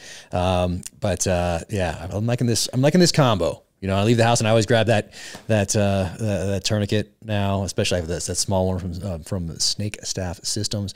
I just find myself it's a nice setup grabbing that. I have the larger ones. The cats are all in the backpacks and the cars and everywhere else. But I just find myself, for whatever reason, and they talk about it as being, think of it as your subcompact pistol, the same way. So I'm grabbing that, and that's what I've been carrying since they gave me one a few months ago. And I took it to Hawaii. We were out on a boat with the little guy and going on a shark dive. And I was like, I wonder what first aid training or trauma training these college students have that are taking us out right now with these sharks. So when I travel, I've always got my kits with me. Yep. Especially like I was just in Costa Rica. Like, you're screwed. Yeah, no. So I had the tourniquet with me. Did you see that video of the flight to Hawaii that had that turbulence? And now there's some video out there. Oh yeah, yeah. And there people are bloody everywhere. I mean, it's pretty brutal. And whoever posted it was like, and this is why I carry my tourniquet and trauma kit with me. Tourniquet his face. It's just like some things that'll help. You can't expect everybody else to. Some Curlex and a rag. Something, man. Wow. So that's the, and then what are you carrying medical wise in your truck or with you, or what do you got? What are you doing there? So I'm an EMT. I've got in my truck at home a pretty significant medical kit. I carry O2. I've got an AED. Oh, you do? O2. Wow. Yeah, I do. I keep quite a bit of stuff, significant bleeding control. Everything I think about in the context of training is what is my goal, right? I'm not going to beat up Conor McGregor, right? I'm not going to beat up Mike Tyson. I'm not going to freaking outrun, a professional runner. So, like, my goal is to get home safe. I'm not an emergency room surgeon. I got an interesting medical story. I left Paul Sharp's gym one day a couple years ago. I see a horrific accident where a car gets T-boned, an older minivan, spins in the middle of an intersection, engine's out, it's on fire, all the fluids are on the road, coolant and everything. The car that hits it slams into like a big brick sign, and it's really a busy part of the day on this very busy road. I'm like, oh crap, that just happened. I spin a U-turn and I kind of block the minivan, which is in this like 6-lane highway. And as I get out, there's two guys that had already run out from a business, and they're like, all the doors are locked. And the car's filling with smoke. There's an elderly lady I found out in her 90s after we got her out of the car, but the car's full of smoke. It's on fire. And they're like, the doors are locked. And I'm like, I ran around, pull. All the doors are indeed locked. I opened up I've got a Diamondback cover on my truck that's got tools and stuff. And I carry this big 6-foot breaker bar and like a 4-foot breaker bar in there, and then a little 3-footer. And I grabbed the one, and the guy's like, well, you can't break the window. And in the moment, I was just like, step aside, peasant. Like, I'm not that I was like being rescue hero guy. The car's on fire. The car's toast. It's gone. The engine's out. It's destroyed. But like in his mind, we wait for the fire department to come, which we had called. Like, we can't break that. And like, the car's on fire, full of smoke. Lady slouched over the wheel. She's got compound fractures that we can see to her arms. The airbag didn't deploy, if memory serves. So I break the window behind her, unlock it, and we pull her out, and we get her away from the car. What am I going to do there? Set her bones and stuff? No. I'm not. All I'm going to do is get her away from the car, keep another car from running her over. But these guys would have sat and waited. It was about 7 minutes before the fire department got there. I remember I noticed my watch, just happened to notice it, and it wasn't like, I'm going to see when the fire department comes. I just noticed, and as soon as they got there, I jumped in my truck and left because I didn't want to get stuck there. But what's my mission, right? I'm an EMT. I'm not a surgeon. I'm not even a nurse or a paramedic. I'm just an EMT, so I've got 400 hours of training. People buy all this stuff. You don't even know how to use it. Yeah. We kept her safe. hypothermia is important, right? Treat them for shock. So what do I carry? I carry the stuff that I'm trained to use and am proficient in, right? So because I'm an instructor, and now it's become sexy the last couple months. Every instructor is posting pictures with an AED. We've carried one in the truck for years. I just want to say that. Okay. But people, people have incidents. So what kind do you carry? Because I'm going to get one too. There's. I'll talk to you offline about the one not to get because there's tons of recalls. The one that we have is from Sinewave, I believe is the name of the company. I'll have to look it up though. I've got a friend that's a dealer for them out of Florida. Okay, yeah, I need to add. I've been meaning to do it for months actually. For years, maybe. Too easy. There's one of the major manufacturers just had a huge recall of like millions of them. People placing pads on, pushing the button, and nothing happening. So that's kind of a big deal. Yeah, it's less than ideal. Yeah. Man, the same thing. Yeah, I got to carry something in there. I get the hammer. I had that small crowbar in there. Diamondback covers going on the truck outside. Those are the best. Next week, I think. They don't leak. Yeah. Yeah. Very secure. So one of those is going on. Yeah. Next week, I think they can put that in. You can put it on yourself. I heard it's not that hard to put on. I've done them so many times. Yeah. I can do one in about 20 minutes, half hour. That's what Austin said. He said he could get that on there real quick. But anyway, yeah, Fieldcraft Survival is going to toss mine on for me because I assumed it was going to be difficult and I was going to lose my mind trying to do it. Well, they're doing it anyway. Get some lights on there too. Get some ditch lights on there. A couple other things are going on that Dodge going on the truck. Yeah, the Ram. Yeah, you're a Dodge guy, huh? Ram. I like the Power Wagon. I like the history. World War II, those ones from late 40s, early 50s, the ones I'm talking about. I do. Oh, those things are awesome. So they are cool. I'm a sucker for anniversary editions. So I have the 40th anniversary Land Cruiser out there, the 75th anniversary Power Wagon, got the R9T because this BMW is a motorcycle. PG show, I can't say it, but the joke is that basically the PG version, Dodge guys like to spoon with other dudes. It's about as PG as I can make it. Well, I can say that that's not always the case. There's an outlier for every. All right, fair enough. There's an outlier in every thing, but I like the history of some of these things. So when they come, those are cool trucks. So I'm a sucker for when they come out with. Is that a diesel? No, that one doesn't come as a diesel. Yeah, the Power Wagon doesn't come as a diesel. I wish it did. I wish it was an option, but it hasn't been. You got to put a supercharger on it then. I'm not going to mess with this one too much. No, because some of those. So the anniversary editions, I like to keep. Fairly stock, like they got the triple lockers on the 40th anniversary 97 Land Cruiser 80 series. So it's got that triple locked one, and it's pretty cool. So I don't know, man. Anyway, don't mess it up. Point being, I'm a sucker for you change the badging on it. Like I'm your guy. I'm like, oh, cool. It's exactly the same as this other one, but it says the anniversary edition. Now you want it. I'm your guy. Yeah, now you want it. For whatever reason, I don't know. Yeah, same thing. Pistols, whatever. Yeah, this is the commemoration edition of this thing. Like, sure. Sign me up. I like it. You got me. Awesome, man. Awesome. And what are you doing with Alpha Munitions? I want to make sure we asked you about that because you're out here quite a bit seeing those guys, right? Yeah. So Alpha, really, this new term of now I can't even think of the term. The term when a company disrupts a marketplace, right? Yeah. When they disrupted the brass marketplace. Most people, when they think of brass for rifles, they just think of it as, okay, it's the part that holds the bullet and the powder, but it is the most important component for long-range shooting. It's a pressure vessel. Sales pitch for them. This is the sales pitch. I got my Alpha Munitions shirt on it today. Yep. That's fantastic. Bam. Thank you for that. That's awesome. They have designed a way that nobody else in the world ever has been able to create the most concentric brass on the planet, which means that you're going to get the most reliable pressures, which is going to give you the most reliable or concentric speeds, bullets to bullets, which means you're going to get the same impact points within reason.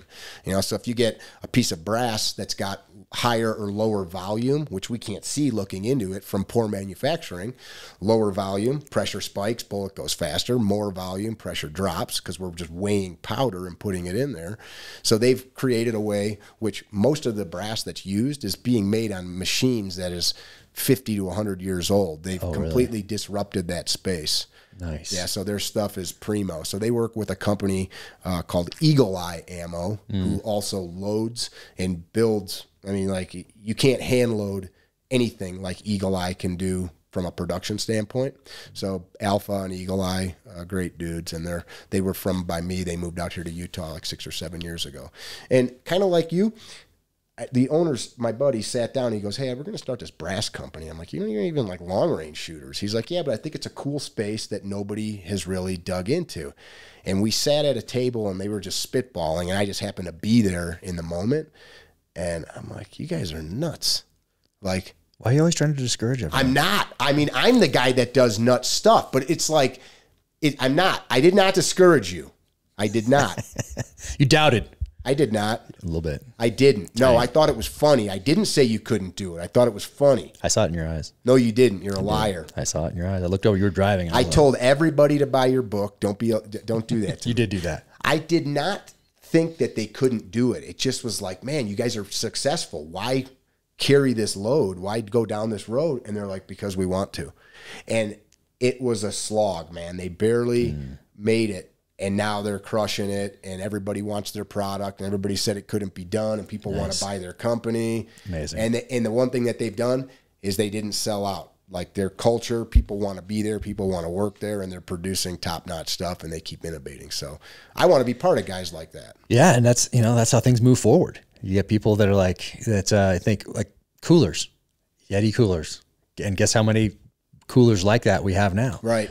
Because they came in and people said, who's going to buy a $200 cooler? I can get an $8 cooler at 7-Eleven and fill it with some ice just fine.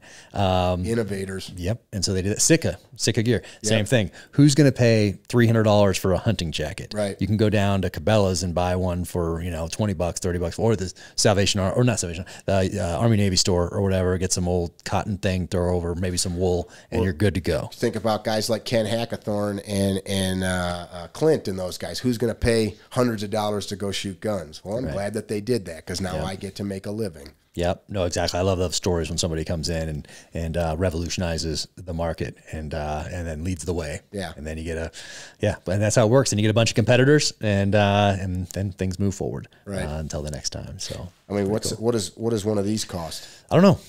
I mean, I bet you they're not cheap, but who would have ever thought somebody's going to buy coffee in a can for $5? Well, same thing about Starbucks, right? Who's going to pay? And back then, $3 for a coffee, right, or whatever it was, you know, you can get it 50 cents, 25 cents, you know, back in the day, and they got everybody people lined up. They got everybody buying not just $3 coffee anymore, like $9, $10 coffee now. Right. And they did it, and same thing with these guys. Yeah. Coming in, doubted, of course, with Black Rifle. I love seeing how they built a business. Yeah. Evan really cool. Kicked some butt. Yeah, no, very cool. And they did it using these different platforms that weren't available all those different years ago, which is really cool. So I took some of those lessons as I started down into the publishing world, just seeing how these guys use YouTube and use Instagram to build an audience, to build, in my case, build a readership.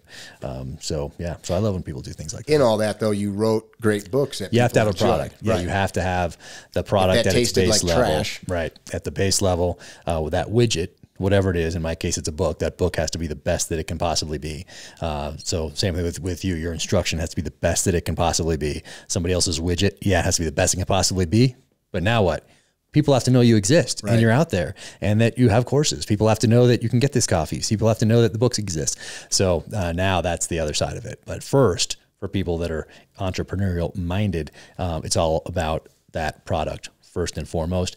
Then I think you can see the flashy stuff and put that first if you haven't really thought it through, and think about your Instagram or your YouTube or whatever else, and that's wasting bandwidth that's not going into making your widget the best that it can possibly be. Yeah. So I think something people should know, like about you, Evan, who I don't know personally, but like my friends from Alpha are close with him. They're actually physical neighbors. And they're right down here, right? Yeah. I keep meaning to go visit them. Yeah, you should. They're right at the base of Cottonwood Canyon, right? And one of their. I'll set you up with them. Yeah, I just punch it back in the GPS. Andy Stump. All these guys, people see like, oh, it must be nice. Jack's got this book, and we started to talk about this. I mean, when do you not work, right? And that's the part I don't think people see is how much. My Alpha friends, I mean, these dudes are in there at 5:30 in the morning, and they're leaving at 10 o'clock at night. They don't have to. They could go home at 6, they want to succeed, and they promise people that they will, right? They've got promises to keep, and they paid for it. Everything in there they own. They didn't leverage, their families or go to rich uncles to pay for things. They did it, and they're going to, for themselves and their own honor, going to make it work. Like, people don't see that. Yeah. You can't just want a thing. Yeah, no, you got to put in the work no matter what it is. And it's constant. The second I wake up to the second I go to bed, which is well after everyone else here is in bed, I'm going. I'm working. I'm trying to figure out how to do it better. There's a parallel to our conversation on our founders. I mean, that's what those men did. You look at all of the private letters between those guys, that's all they talked about. Like, how's your wife? How's the plantation? How's the store? Okay, let's talk about this great cause that we swore a blood oath together to see an end to. Like, I think it was the same kind of a mindset. Yeah. Yeah. No, exactly. All or nothing. And I think about those guys a lot, in terms of what we have here and these opportunities that we all have. So yeah, they're really, we manufacture a lot to complain about. There are obviously issues, that's for sure. But if we take a breath on a lot of them and go back to history, we can do a little better going forward, applying some of those lessons as wisdom for the next generations, like we talked about, not for us, but for the kids, the grandkids. And that's really what it's all about, is about them. It's not about us anymore. But in building these businesses, you got to put in the work. I think there is definitely, like right now, is a tipping point where people have to begin applying action to that, though. Platitudes aren't going to do it. We've dug such a hole away from freedom and piled so much earth on top of us that we're going to suffocate and die if people don't stop waiting for things to fix themselves. Right. Yeah. The British didn't lose by accident. People did things. People dug in. People sold their silver to buy gunpowder. People actually physically did things. They didn't talk about it. They applied action. Yeah. Yeah. I often wonder if after the Civil War, if we would still be the country we are today if there was social media. It's such a powerful weapon for division. So I often wonder, thinking back, what would we be like if we could continue to divide from afar after the Civil War? I don't know. That's a tough one. I've always seen liberty as a load. Like I kind of like fantasized like a wheelbarrow, and somebody loaded it up. This is the second wheelbarrow thing I've used in this talk today. I just thought about that, so I must have a thing for wheelbarrows. I think you do. But you fill it up, right? And somebody picked it up and decided, I'm going to carry this up this hill or across this plane. And they did it without your or my asking, without our knowledge. Kind of like when a spoiled brat says, I didn't ask to be born. It's kind of like that same thing, but like, you're here, and that's pretty cool. And they carried it as far as they could. And then they died and they set the thing down. Who's picking it up? Who's continuing to carry it? Somebody must, or the thing falls apart. And people talk about it constantly. I just was watching a silly movie on the airplane. It was a really interesting movie. It was set in India about the English colonization there, and there were these two characters that were Indian, and they basically fought back against the colonizers and stopped this. It was really like a well-done Bollywood film, but where was I going with that? There was a specific point. Wheelbarrows. Yes. So, the horrors of like the past exist. The characters in this film, though, in order to get anything done, had to do something. Yeah. Like, they all talked about like, oh, these horrible people, this horrible thing, this treachery that's taking place. We can just sit here and talk about it, or they actually had to do something. And, history, depending on how you look at it, depending on your upbringing, your religion, it taints us in a way, the things our parents told us about the world. We got to be able to objectively take a step back and say, I'm freaking here, man. Like, I woke up today and I was so grateful. I was looking at the mountains. I'm like, man, what a life I live, that I get to go. I'm going to visit with you guys. People get to hear me. Like, who am I that people get to, I get to share some of my life and drive around in the mountains in a borrowed vehicle that my buddy says, here's the keys. Like, we are not grateful enough. So I guess the point I was driving at is, at some point we have to say, I got to do something. Yeah. And it's not like get angry and shoot up City Hall. Like, the path is there. I've got so many guys, we talked about voting already, but they say it doesn't matter. Have you tried it? Have you tried to run for your local school board? Have you tried to run for your city council? Have you tried to help your friend that's running for mayor? If the answer is no, no, no, no, no, no, no, and all you're waiting for is armed revolt, you're an idiot. Yeah. Yeah, the school boards and everything else, the local politics, there's a lot of power there in that, because it's a foundational element. We're focused because we're looking at national news most of the time. So we're focused on those things that we see up there with Congress and the president and Supreme Court up there. But at local level, I mean. And it's something I learned early on. The people that get to those levels of office started out on the school board, and then they made it to state rep, and then they made it to Congress, and then they become the president or whatever. Usually they don't just one day become the president. Right. And so who are we stacking this bench with locally? Right, right. And so what's next? I know you're working on another campaign somewhere. What are you doing there? I'm helping a couple of different sheriffs, working with a couple of initiatives right now. There's amazing how many schools do not have basic locks on doors, do not have systems. We keep talking about systems with how to deal with something like somebody coming into the school armed. And, we have these simpleton answers where we go, there's plenty of veterans, put a gun in a veteran's hand and put them in a school. Do any of your friends want to go sit for 8 hours a day at a school? Right. Do they? Yeah.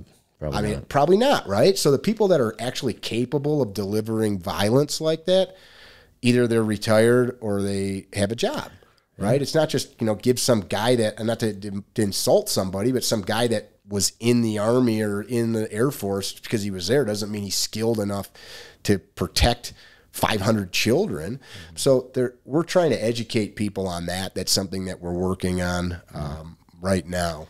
Yeah, that's a tough one too. It's the same, goes back to that same thing, protecting the gift of life. How many times does someone have to break into your house and let's say you have 10 kids and kill one of them before you're like, maybe I should lock that door. Maybe I should put some sort of motion detectors outside. Maybe I should put some lights out here. Maybe I should get some training. Maybe I should hire, if you can, security for my home to protect this if I'm not going to do it myself, or I'm not comfortable doing it myself. Some people have those options because they have a lot of resources and a lot of money. Most people do not. But how many times does that have to happen?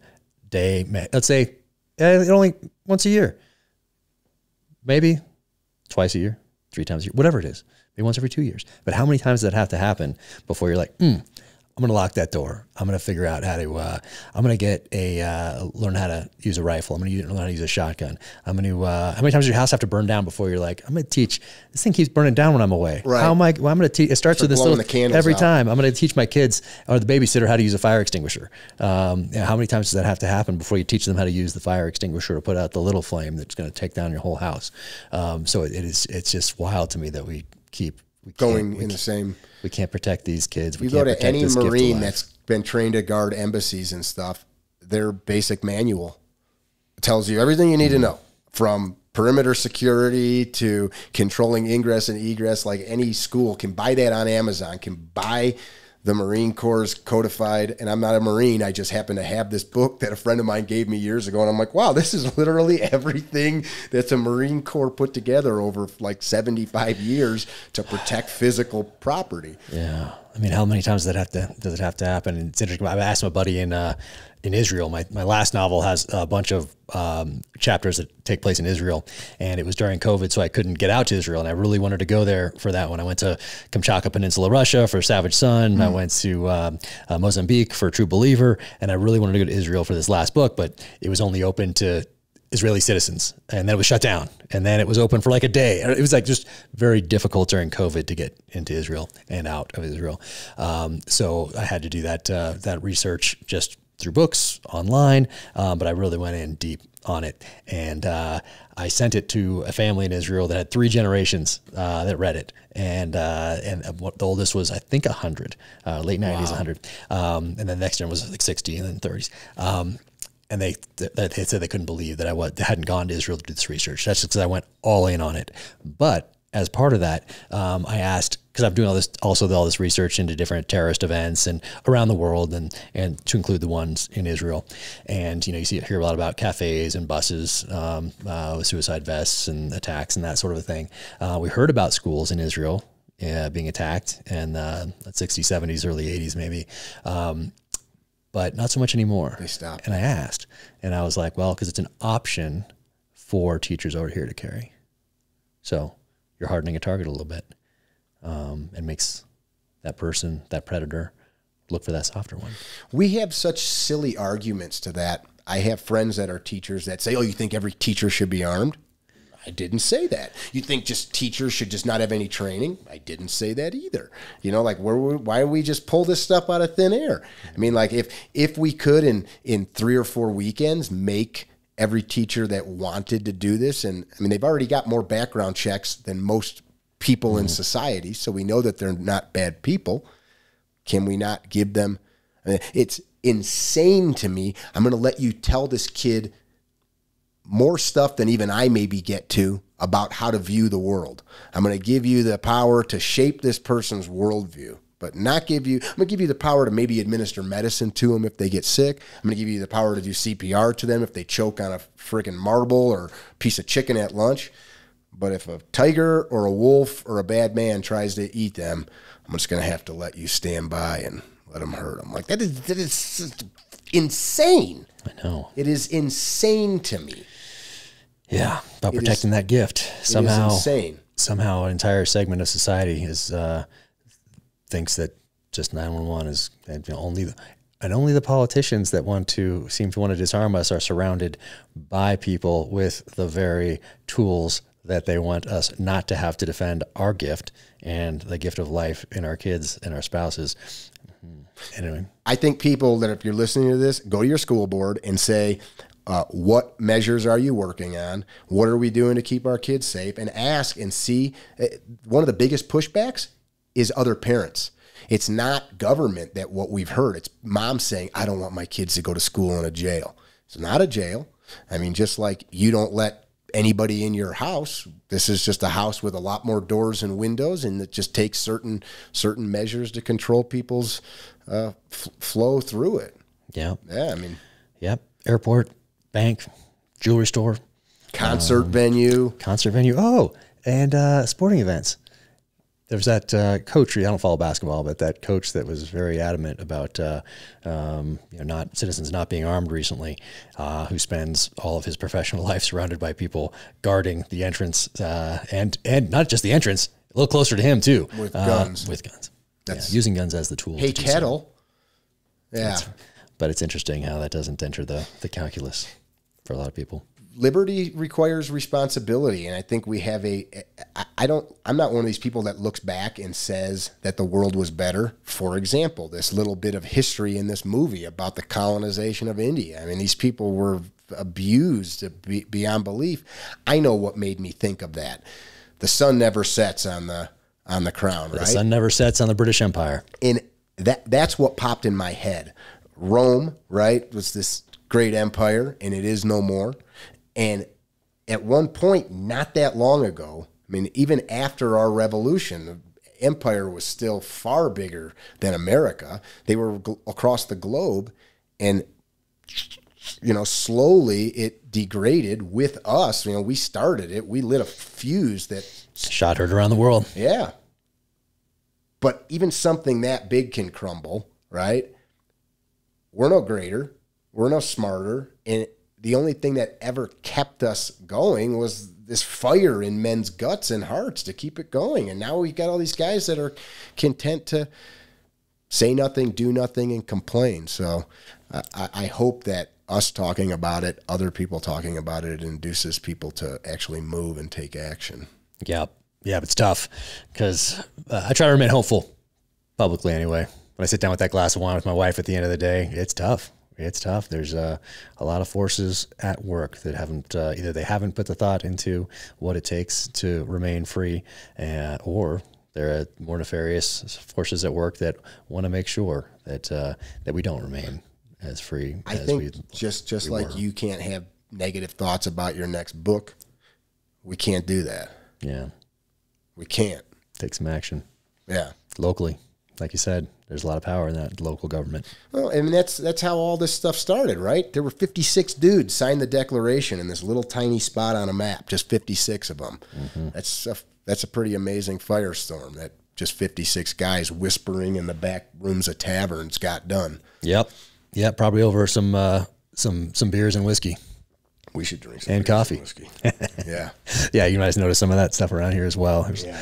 But awesome, man. Awesome. Thank you for taking the time to come up here. I mean, truly it's an honor. Oh man, it's always an honor to be able to talk to you. Always fun. Always great to catch up.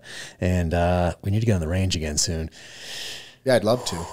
Man. Let's do some long range shooting with the Alpha boys. Oh, that'd be great. That would be awesome. That'd be awesome. I want to get down there and see those guys. I haven't been able to make it happen yet, but I'd love to get down there and say hi to those guys. You would appreciate watching the process, what they built. I'm sure. Awesome, brother. And everybody else out there, go to carrytrainer.com. Find out when Mickey is coming through your town and get out there on the range. Train, be prepared. Take a breath, think about this history. I think if there's anything that I can possibly do with my history posts, it's what I'd like to be able to do is to encourage people to put down the phone and to get in the pages of history so they can put a little more thought into what they're doing with their vote and what they're doing to influence others in their circle and local government for the history of this country. So a lot of those answers are in the pages of history. We just need to go and look. Dig it. Awesome, brother. Thanks so much for everything. Thank you. Later, brother. Today's episode is also brought to you by Black Rifle Coffee Company. Grab a can of Black Rifle Coffee's ready to drink, the perfect balance of quality and convenience. If you want a Spartan level caffeine kick, try Ready to Drink 300, available in salted caramel, vanilla bomb, and more. Made with an electrifying blend of MCT oil and amino acids, Ready to Drink 300 packs a caffeine punch that'll supercharge your day. Ready to Drink is perfect if you need your coffee quick, and shopping with Black Rifle Coffee helps give back to the veterans and first responders who serve our nation. You can stock up on cans at blackriflecoffee.com or grab an ice cold can at a convenience store near you. You can stock up at blackriflecoffee.com/dangerclose and use code DangerClose20 at checkout for 20% off your purchase and your first coffee club order. blackriflecoffee.com/dangerclose for 20% off. Welcome to the gear highlight portion of the Danger Close podcast.